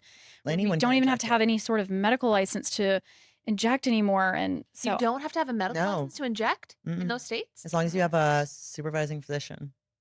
Wow. it's really getting really kind scary. of whack. But I mean, Yeah. I mean, that's like the everyone that natural works chaos is with that, like- us is by the like just putting by the we're book. all Yeah. board certified MD and PPA. Like that is what our bag of tricks is. Highly We are educated very safety. medical professionals. Yeah. I want to talk about CO2 lasers. Yeah. Okay, I'm having one in April. Oh, you are? Okay. Yes, so I am. are we seeing people get them a lot younger? Yes. When can we start? When can I start? Not till your 40s. Oh, get out of here. 30s. Really? No, Yeah. I'm like, Sure, why 40. not? I mean, I Well, it guess, depends. but I think it. Yeah. I feel like Yeah. you no.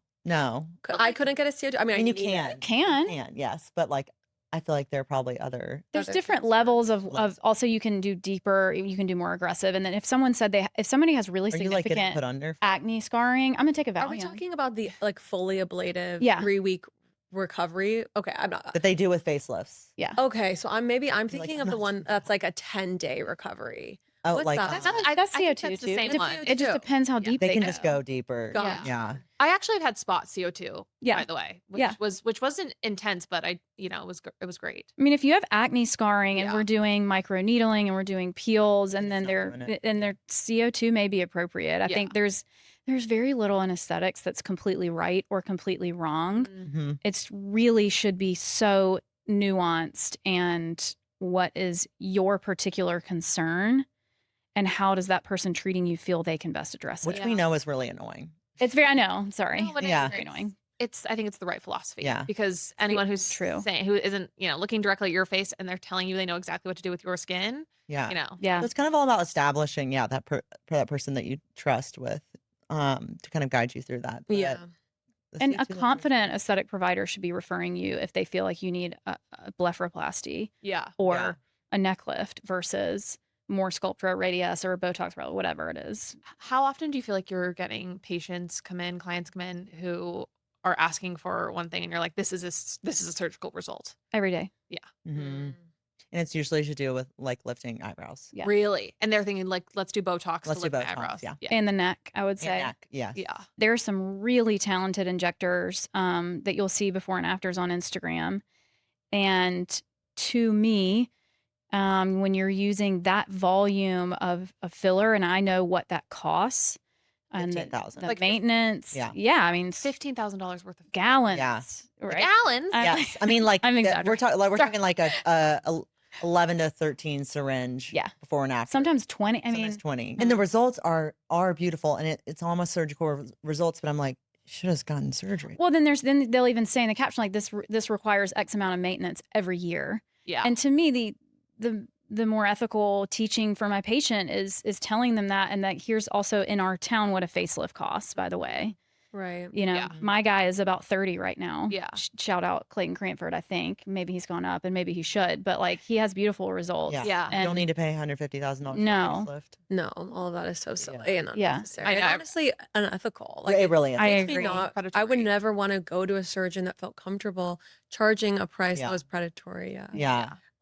Okay, so let's talk about the different types of Botox, because Yeah. someone's question was, how do I pick my tox? You don't Um, pick it. You don't pick it. No. You Okay. don't have to. You don't have to worry about it. I kind of think of it. So my mom's an interior designer, and like, it's just like going to the person who's like going to make this easy for you. Like, how long can we all spend like trying to decorate our homes? Like looking at every website, you're like, is this good quality? I have no idea. Like, it's really expensive, and it's just like, how about you go to someone if you want to? Of course, if you want to DIY, go ahead.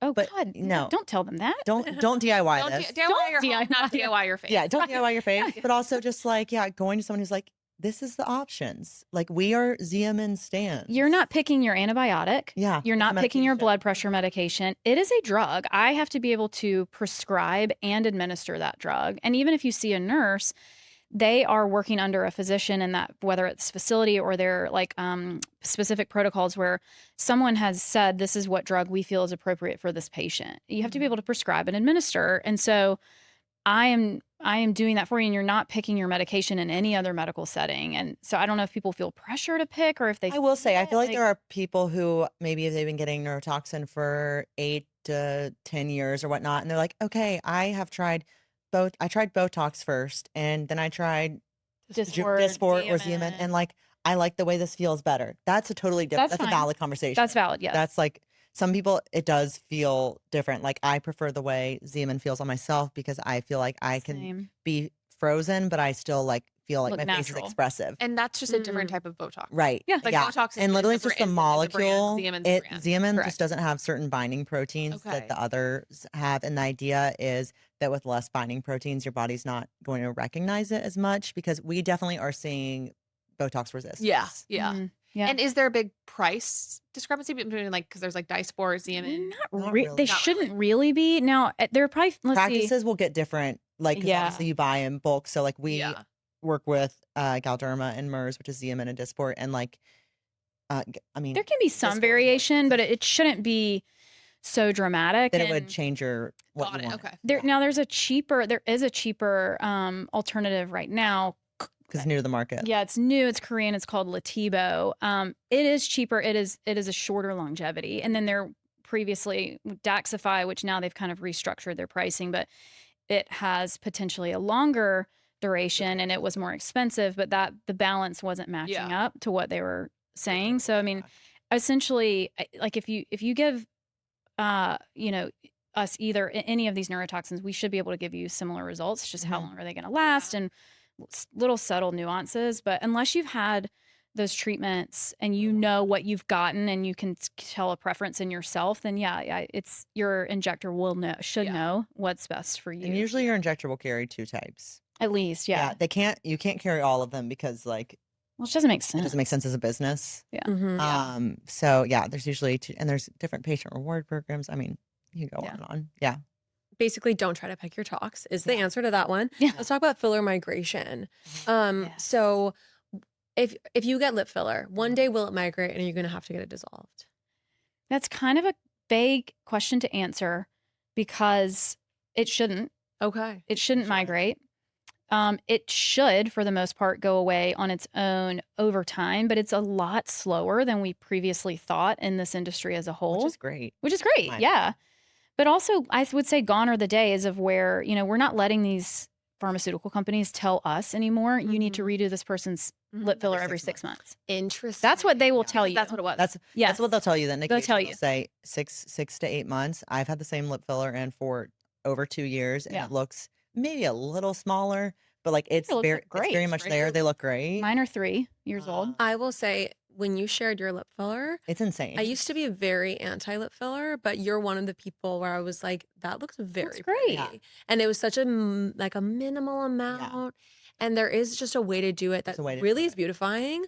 And it doesn't look like lip filler. Yeah. And that is all. I mean, I feel like a lot of us have the same aesthetic. Like when Claire and I go to some of these conferences, like it can get very scary in aesthetics as far as like overfilling, that sort of thing. And like hurts my soul. I'm like, I want people to look like themselves. Someone leaves my office and anyone says your filler looks good, I haven't done a good job is my philosophy. That's my opinion. Unless they're like, of course, like swelling that day from lip filler. But it's funny because lip filler, like I was one of those people that when I smiled, like my entire top lip would like go away. And it was something I was self-conscious about literally my entire life. I was in this industry thinking about lip filler, but I was scared because I'm a baby with pain. Fact. We did it. We did a dental block. It was fine. I didn't feel anything. I mean, literally, I was like, we have to like we're doing like oral surgery. Who did it? Devin did it. Devin did it. Okay. Like it was like I look at photos. I'm like of my wedding. I'm like, why didn't I do the? That's how I feel about my before and after of my skin. I cannot wait to show y'all my picture of my skin. Oh yeah, 10 years ago. I mean, really, it is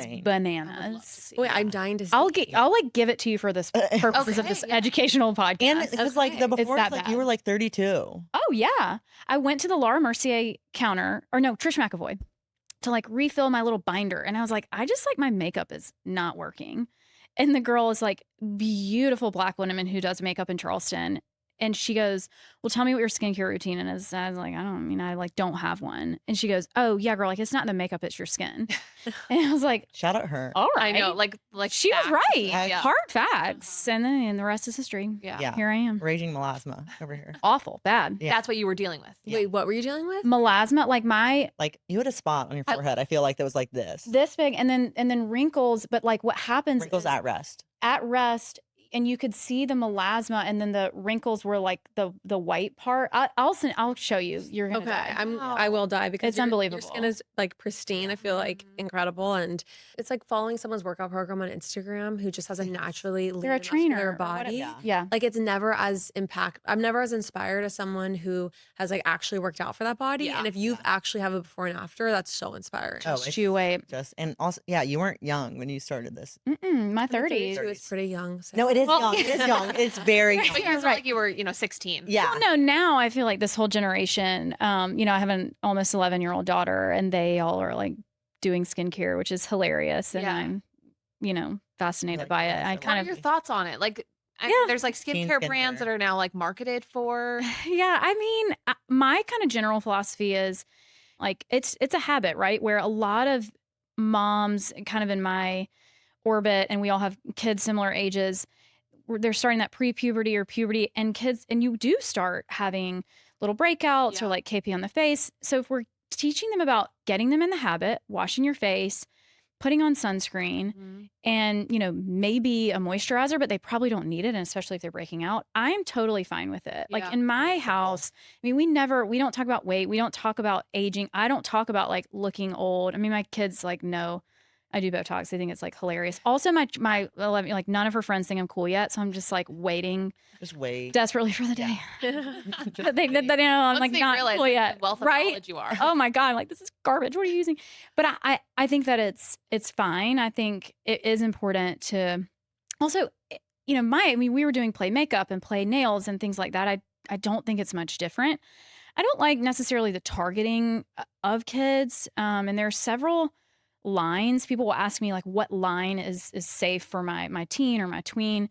It's really not about a line, because even Bubble or Bioma or, you know, Drunk Elephant, something like that, it's really just, is it gentle and safe enough, you know, for children's skin who their cellular turnover is like peak all-time high, you know, so of course they don't need a vitamin C or a retinoid or glycolic or anything like that. So they can definitely do some damage, but I think it's like everything else in parenting, you know, it's kind of a subtle thing that we just need to keep in check and make sure we're talking about it in the right way. And that's how I talk to my daughter about it when she allows me to talk to her about it. So Trying to lose weight can feel like a full-time job. Between diets that do not last, workout plans that fall off after a week, and constant conflicting advice online, it's easy to feel stuck and frustrated. That's why programs like Weight Loss by Hers are getting a lot of attention. They offer access to FDA-approved treatments like Wegovy, available as weekly injection or oral options. Everything is done 100% online. You connect with a licensed provider, and if it's a fit, the medication is shipped straight to your door. No insurance required. Plus, there's ongoing support from a care team and helpful tools in the app. If you've been looking for something more structured and medically backed, it could be worth exploring. Ready to reach your goals? Visit forhers/apologist to get personalized, affordable care that gets you. That's forhers.com/apologist, forhers/apologists. Weight Loss by Hers is not available in all 50 states. Wegovy is the registered trademark of Novo Nordisk AS. To get started and learn more, including important safety information, Wegovy clinical study information, and restrictions, visit forhers.com. Do you have anything in terms of injector red flags? We alluded to this a little bit earlier, but you guys obviously look very natural, a very natural aesthetic. You go to these conferences, I'm sure people can look insane.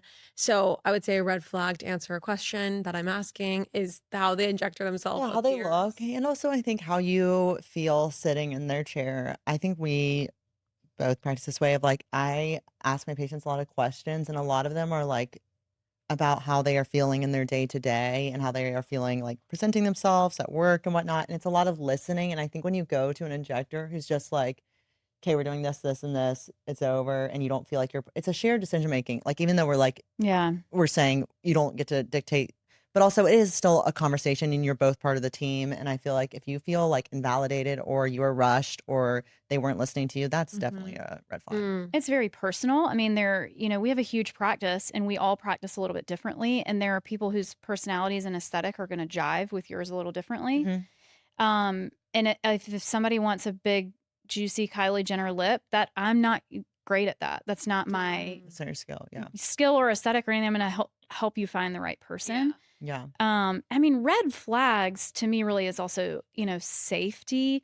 And price point, honestly. Price point, if it's really, really cheap, honestly, you got like, I get Instagram and email like cold stuff all the time about importing product, and it absolutely is happening where people are importing counterfeit filler, like all this stuff happening with filler and microneedling at home and talks at home. I mean, does this person know how to manage a complication? And if you're scared like about your Sculptra or filler, ask them, have you had a complication? All of us who've injected enough, you're going to have a complication at some point. I've had one vascular occlusion and managed it. I've had a tox complications. Yeah. I mean, it happens when you inject enough. If you want to know how do they manage it, you're welcome to ask. If somebody asks me what's my, management protocol, I'll be like, oh, here's this paper. And that's also, they should never be dismissive about your concern. Or someone who doesn't talk about risks. Because even like people, I'm like, I know we've done filler before, but let's just run through again. These are the warning signs. This is kind of properly consent you. Properly consent you. It is a medical treatment. Yeah. If you are getting Botox for less than honestly, I'm like at this 10, 11 bucks $11. a unit. And if you were in a metropolitan area and getting it less than like 12, I'm like, that's kind of crazy. Well, and there's a place in town that always has a billboard for us, and I see it $7-8. But I also know they literally, like, the amounts that people are getting, they're getting it.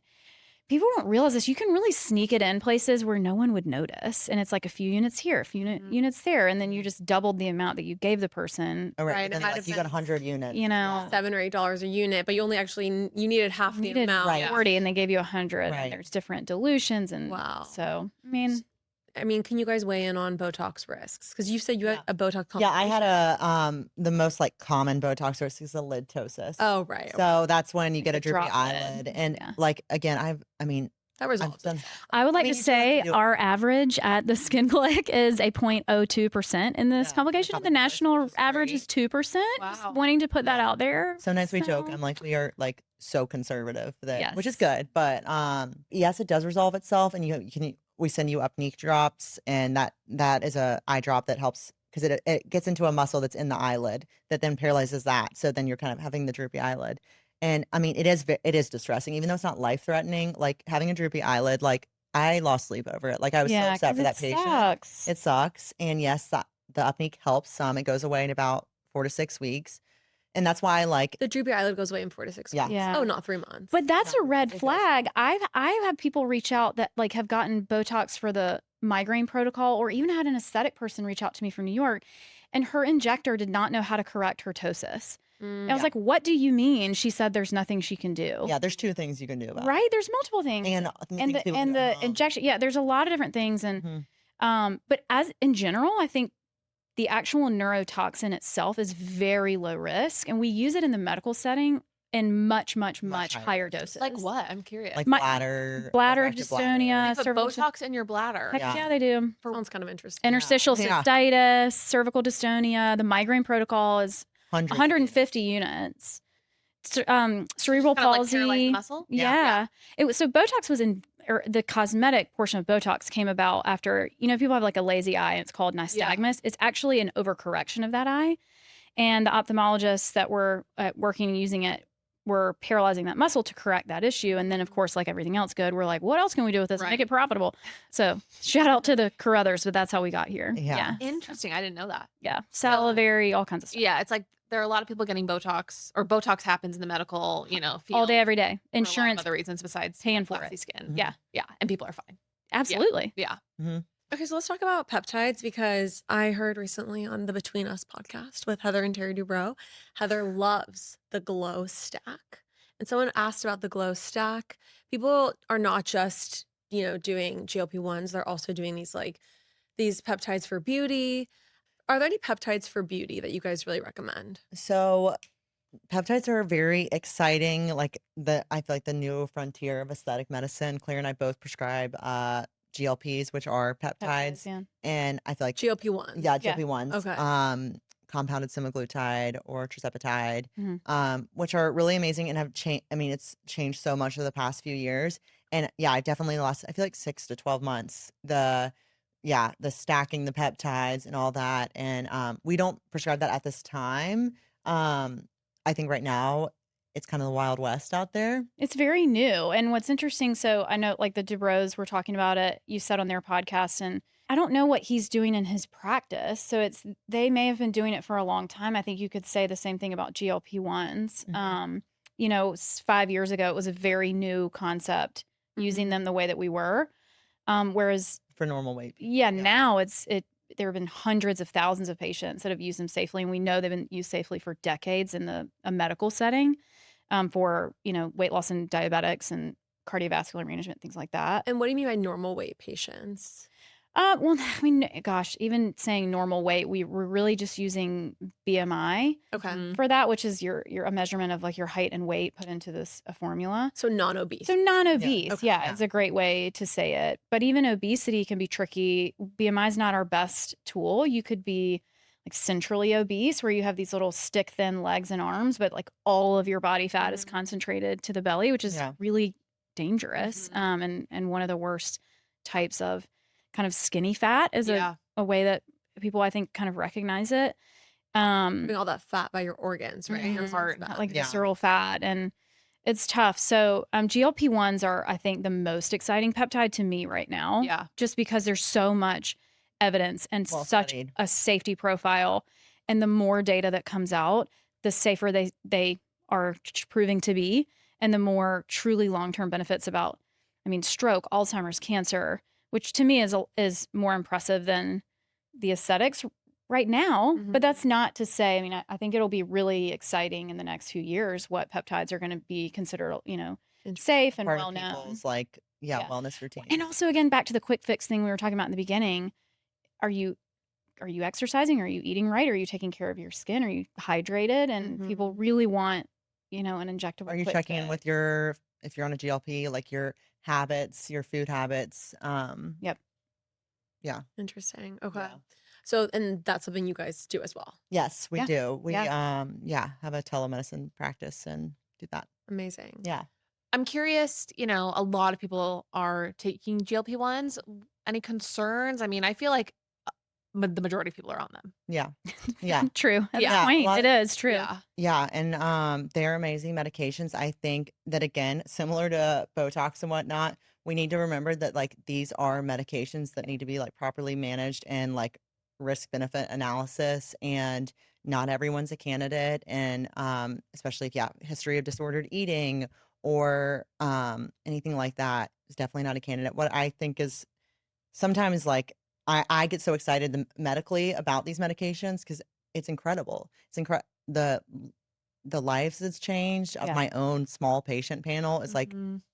It's actually more fun than the aesthetics. yeah. I think. Really? So like It's- I've it- lost it's I've been so fun. trying to lose 20 pounds for The messages 15 we get from years. these women that are, and men just don't tell me these things. I'm sure I have plenty of male patients, but they're not like gushing to me Yeah. via text, whereas my ladies will. But the texts that we get from people talking about how their weight and their relationship with weight and food food. Yeah. has dominated their thoughts for the duration of their lives, and how they don't have to feel that way anymore, whether it's, and people who aren't even at their goal weight yet, and they're just, I don't think about this Or people who come off 24/7. it. Yes. And the biggest thing I started helping my husband's a physician when he started prescribing them years ago, and I've been doing them for quite a while. And the first thing that we noticed was all of these women coming back and saying, I just kind of forgot that I drink a glass of wine every night at 5:00. I forgot how much I love or thought I loved alcohol. Yeah. Which in medicine, there's very little that is not increased risk with alcohol. Yeah. There's no cancer, even skin cancer, that's not associated with alcohol use. So to me, that was the first thing that was like, wow. And now it's being independently studied in addiction, completely outside of weight loss at all. So, I'm like, can't say enough how cool I think this drug is. Yeah. These drugs. I will say I do think that we are seeing a little bit of an overuse happening. Now we're Yes. seeing it in Hollywood so much Yeah. more. Just looking at the Oscars. Yeah. I feel like that's not new. Do you guys think Well, that's new? I guess Like it was just maybe cocaine and nowadays Adderall assume that before. they're on. Yeah. Just assume that they're probably on a GLP-1. Yeah. But I It think was just There were we're just other seeing ways some of doing it. we're seeing, I think, people who were normal or just whatever. Or like very thin. Yeah, normal is a nowadays. very Yeah. charged Really word, thin. but people who are getting extremely seems, thin. yeah. And I definitely rapidly. struggle with sometimes I'm like, oh, I feel like we did so much and moved so far forward, and like the body positivity thing. And I still think we can still be body positive, but also people are all on their own independent journeys. And like I have taken them, and I feel like I was like that where food dominated my life. I just overthought it.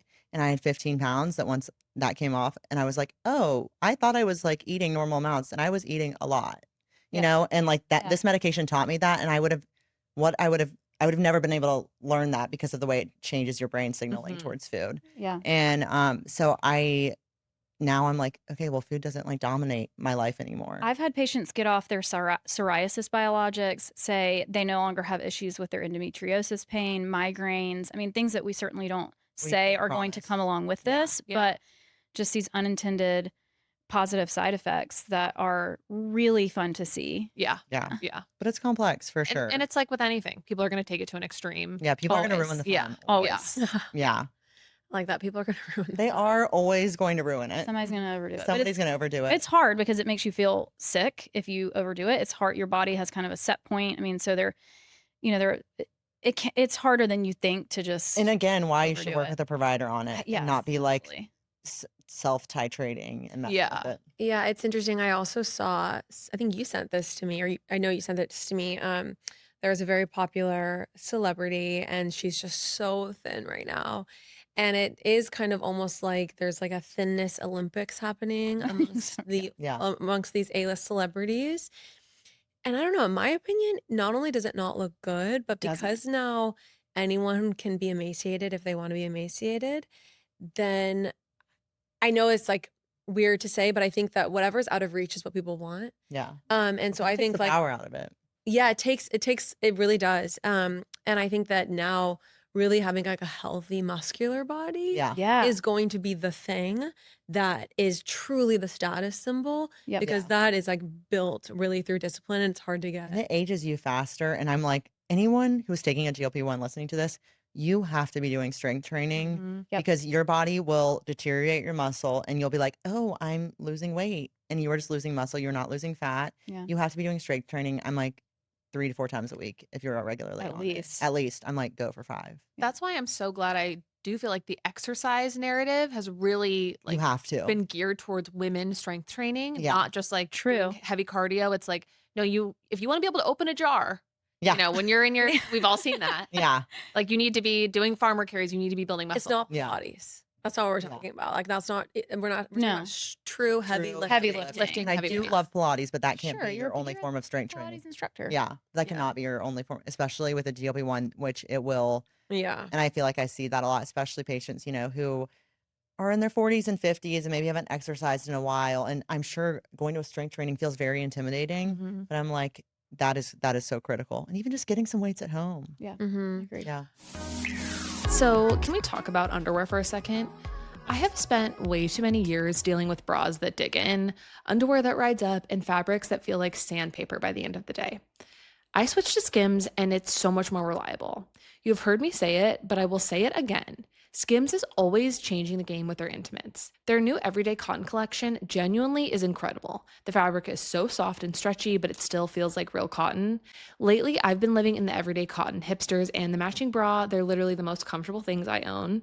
No weird pinching, no rolling down, no adjusting every 5 minutes. It's really underwear I can trust to be comfortable day in and day out. If you're tired of uncomfortable intimates, do yourself a favor and try these. Shop everyday cotton and all of our favorite bras and underwear at skims.com. After you place your order, be sure to let them know we sent you. Select podcast in the survey and be sure to select our show in the drop-down menu that follows. Really quick, I want to talk about celebrities, but before you do that, can we just talk about at-home devices and gadgets? Sure. So like microcurrent, Micro- stimulating devices, LED masks, anything you want to hit on. Typically, I mean, again, it's kind of my general philosophy with all of most of the things that we've talked about today. If that's what you're doing and expecting results, no. Now, if you're doing all the other things and you'd like to add something, sure, you're going to get a temporary plumping from microcurrent. Red light therapy at home with a good device can be helpful, but it really takes the other proven treatments first. And also, you need to do it. You need to do it 5 days. a Really week. And consistent. I have a really nice LED mask, and I like the ritual of it. I don't. And I spend a lot of time on skincare, but it's annoying. I'm like, this is another thing. I do think it flares my pigmentation, which is Yeah. why I Yeah. don't do it. I mean, the red light mask is hot for me. Yeah. Like, I'm not doing it because I Yeah. know it does. But also Mhm. for acne, it can be good. It Yeah. can be- I mean, But there are other things. Okay, so when we're talking about these things, though, are they a 5% like Yeah. no one improvement? can say that because they're not even. There's no data on it. So, like, Yeah. we don't even know. So they're not important. I would Yeah, say focus exactly. on the skincare, and Yeah. again, if you have money to burn, the new Sure. face isn't hurting you. Okay. And if you want a lymphatic drainage, but I'm like, Yeah, just if do you that. struggle with puffy under eyes and you see it come and go, and it's typically lymphatic or and allergy related, do some gua sha. Yeah. Yeah, Great. that's great. Oh, speaking of kind of stretching the skin or manipulations, can we talk about facial exercises? Yes. Because Yes, there we can. there are definitely people on Instagram who say that facial exercise can basically give you like a full brow lift look, Mhm. erase the need for the surgeons. Yeah. No. Yeah. Like Yeah. what's possible with facial Yeah. exercise? I mean, it's possible to grow a muscle with facial exercise. While you're doing that, you're doing the opposite of what our neurotoxin is doing, right? So you're continuing to fold the skin in a specific way that's forming more deep and static lines. I think what I've seen is typically most of the people talking about facial exercises, I know what they're also doing. And they can say what they want all day long about what they're not doing. We all talk in the aesthetic industry, and we're very aware of what they are doing.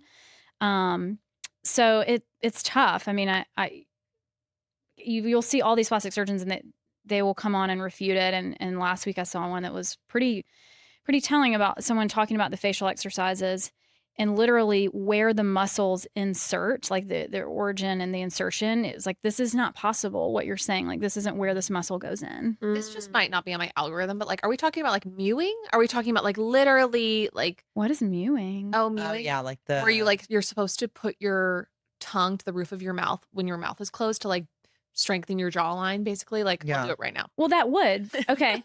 dramatic result. That would work if you're increasing like your masseter muscle, which Yeah. is that jaw muscle, right? We do not want to increase that. Well, it depends. Maybe you do. If you want a wider face, yes. Like, I get my before and afters. I apparently had a lot bigger masseters, Oh, interesting. and when I started Botoxing them, my face is less round. Mm. So, are you strengthening your jawline? Yes. Is that Yeah. making your face more round? Also, yes. Yeah. And if that's what you want, go for it. Yeah. But we have people all day, every day coming in to get treatments to make them smaller, to slim the face. Yeah. And so you the decide. The facial massage that you're seeing sometimes online, it's like literally people massaging their own Yeah, face. people like they'll do like a full like 10-minute routine like every morning on like each side. Oh yeah, to like fine release. line. It's like like more release the fascia. Yeah. And I will say, like, how it works. I'm a big fan of a buccal massage. I'm a big fan of like was it face skin gym or whatnot? Yeah, my like face gym. some people carry a lot of tension in their face or carry a lot of fluid in their face, especially the under eye area. And like you can definitely get temporary release from that and relief, and like you will look like more like I feel like whenever I get a buccal massage, I do look like more like I don't know, sharper jawline, but that lasts like 30 minutes. It's like a lymphatic drainage massage on right. your body. Exactly. Like it's a very definitely temporary. benefits, And yeah. listen, if I'm walking a red carpet, maybe I am having a colon cleanse and a lymphatic Yeah. massage Yes. to like get every ounce Right. of. Fluid I mean, out. lymph fluid is normal, but Yeah. we don't really control it as well as it's supposed to be moving all of the time. So, yeah, I mean, Some people's gets more blocked than Yeah. others. Okay, but for the most part, this is all BS. And it's not creating these surgical results. there's just a lot Yeah, of that's other cool. There's just a lot ways of you other can things. spend your time Yes, and your money and your effort. Yeah.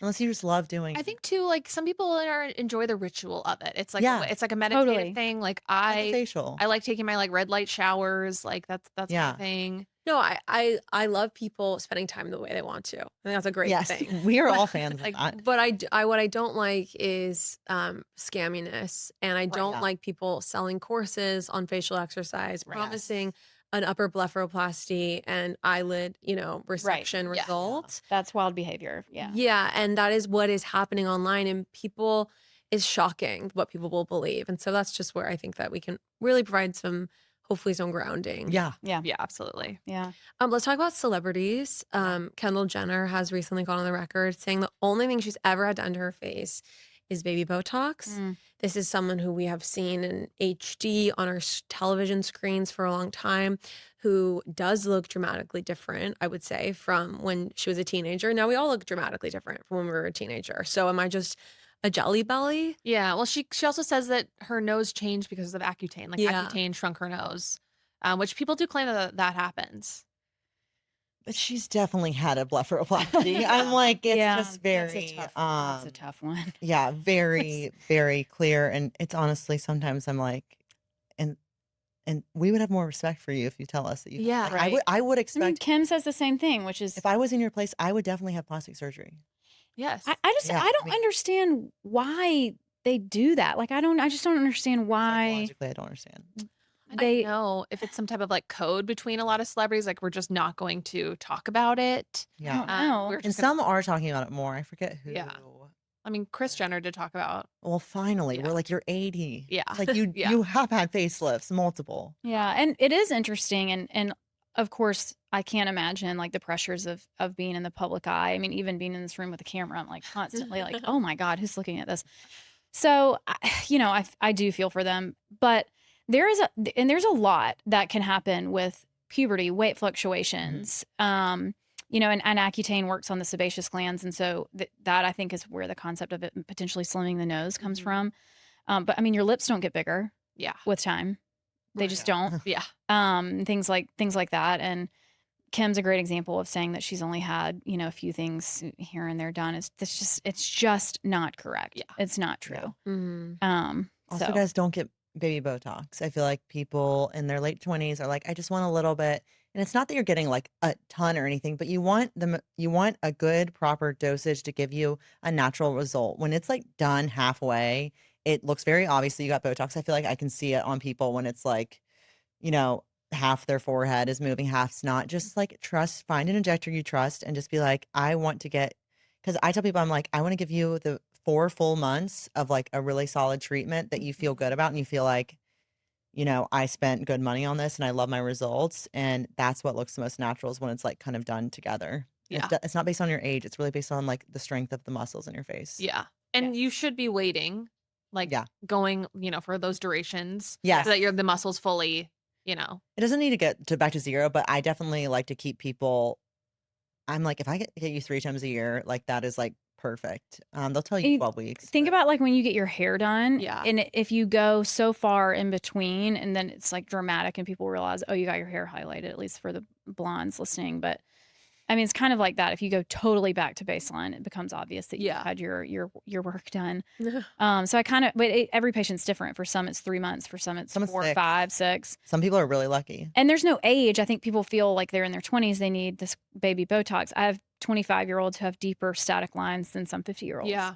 For a plethora of reasons. Yeah. Yes, totally depends. And there is something to be said for like preventative Botox. Mhm. Yeah. Yeah. Absolutely. Yeah. I mean, I think some people are kind of anti that, or like, I don't think you wait have until to you do it. Yeah. But, like it definitely helps things. Yeah. Were we talking about how, kind of a little bit going back to celebrities, how just much access they have to treatments and just the amount of resources at their disposal? It's really just something where if you're comparing yourself to these celebrities, it's a fool's errand because they're really like, if we're both playing a game of beauty, they're doing it on steroids. Yeah. And you're not 100%. going to be able to do it. I mean, like it's really they're their doing it. business to look good. It's their job, it's their even more job. than ours. Yeah. And even I'm guilty myself. I'll compare to other, people on Instagram or injectors, and I have to remind myself, this girl is 27. Or like Sarah, she started getting treatments in her young 20s. I was in my 30s.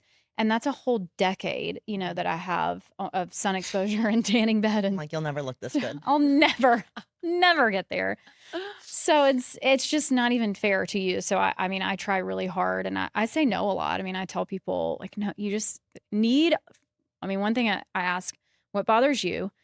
And also I make sure people know nobody needs any of this. Like there's no such term as like you need. Yeah.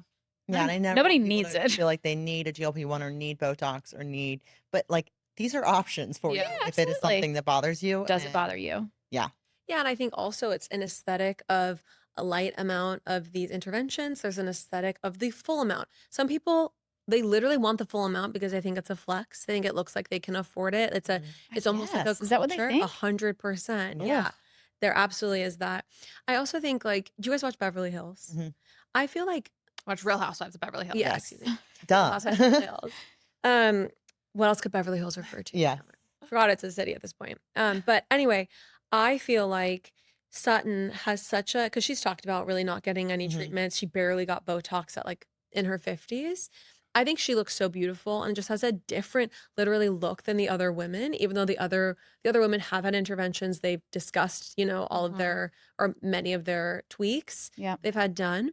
I don't necessarily look at her and think, oh my gosh, like if only she had gotten on the train. No. To me, it's like, it's just a different, look. And she's genetically blessed. Yeah. She doesn't have any lines at rest. I would say we hear the phrase, I don't know how often you hear it, every day. I don't want to look like a real housewife. Yeah. Okay. And I'm sorry for any real housewives listening, but I hear it constantly. And I say to these patients, someone should have told her no like 6 appointments ago. Yeah. Like that's how dramatic it is. It's particularly with filler. And thank God, I think we're swinging away from that in the industry as a whole. But again, you go to an aesthetics conference and you're like, what Of like 9 is syringes. happening? Yeah. It takes a lot of work, money, time, effort, appointments over and over to even get to that look. Like it takes a lot. And Yeah. someone should have been like, I think you're good. That's not an overnight decision. No. And also, but it's like, it's a moneymaker. So if you can tell someone, Totally. okay, come back in 6 weeks and let's or let's Yep. 2 Yeah, months. let's Do it up. Let's Let's touch it gotta up. top it off. Yeah. Yeah. I do Make think another Sutton looks great. 15K. I think Sutton looks so good too. Like Yeah. I honestly I have to look and see I who that prefer is.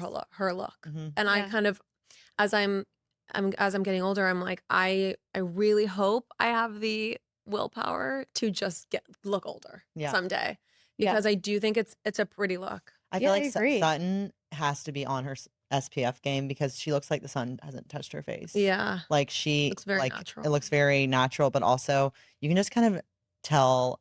I feel like I can, especially with patients, like I can tell who wears sunscreen and also who's like extreme about it Mm-hmm. and who like does it maybe 50% of the time. I Like, know. do I need to be reapplying like at I mean, 2 Sutton's p.m.? definitely reapplying. Depends on what you're doing. No, I will say I was at this plastic surgeon's office, and in the waiting room there was this woman, and she just had this skin that you could tell it had been lasered a million times. It had never seen the sun.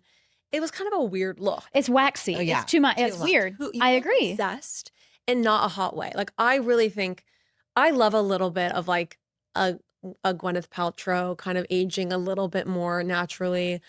I mean, It's hard. It's like you can't even really say like I want her look because she's also another celebrity who has access to literally She was a But I mean- spokesperson for Xeomin. yeah. but it Okay. does. Yeah. Yeah. So like she is getting the things. Yeah. Is she talking about it? No. Is she okay? So I lived in Nashville for a couple years. Is a good example, and had some celebrity patients, and they have. It's a very fascinating.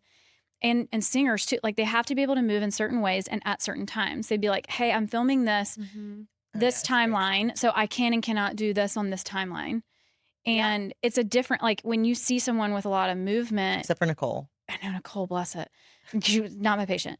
They're timing it. So they're Yeah. getting it in between because they know Right. it is good for the general upkeep, but they're timing it when they have to have movement for a role or for a tour or whatever that looks like. I would die a million deaths to know what Taylor Swift is having and who's doing it and when and why and at what cadence. Well, yeah, I mean, I just as I say, I would Ugh. like the all natural look. I also would love the Emma Stone full facial rejuvenation. She looks Yeah. Those are great. cool. Yeah, She me too. looks phenomenal. great. And you will not convince me Taylor looks otherwise. phenomenal. Phenomenal. And but also Anne like, Hathaway, Anne Hathaway bless it. Yeah. looks phenomenal. So it's tough, and I would love to know exactly who's doing it, exactly what timeline.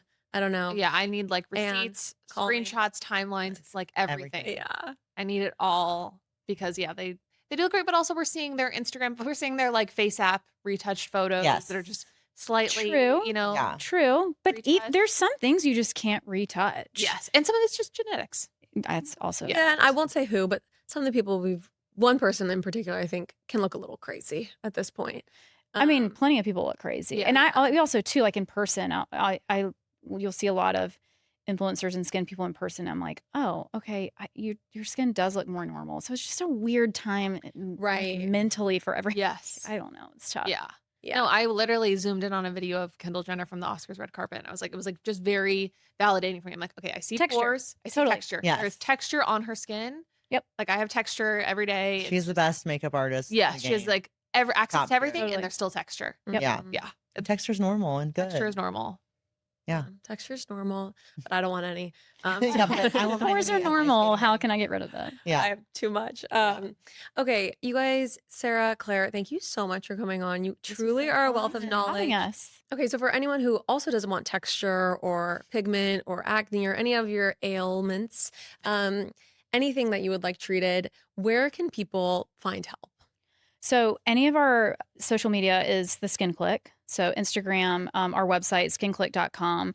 And you can book with one of our providers there. You can grab your favorite products. We have them categorized, and there's always someone that can help you, guide you through that.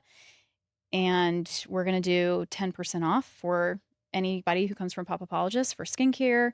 The code's going to be POP10. So nice. And for Thank you. services as well. And yeah, you can going to our website, you can get routed to any services. I think we have, if you want to do telehealth or anything like that, we have providers in like over 40 states. So we'll match you with someone who'll take Good good care of provider. you. Good Skin Clique good provider. Skin Clique provider Yes. who will be your provider throughout that journey. You're not going to be like bopped around, and they'll take good care of you. For skincare, for treatments, for GLP-1. Yes. Yep. Yeah, Got it. exactly. And 10% off with POP10. Yes, Yeah. not off the GLP ones though. We can't discount those sadly.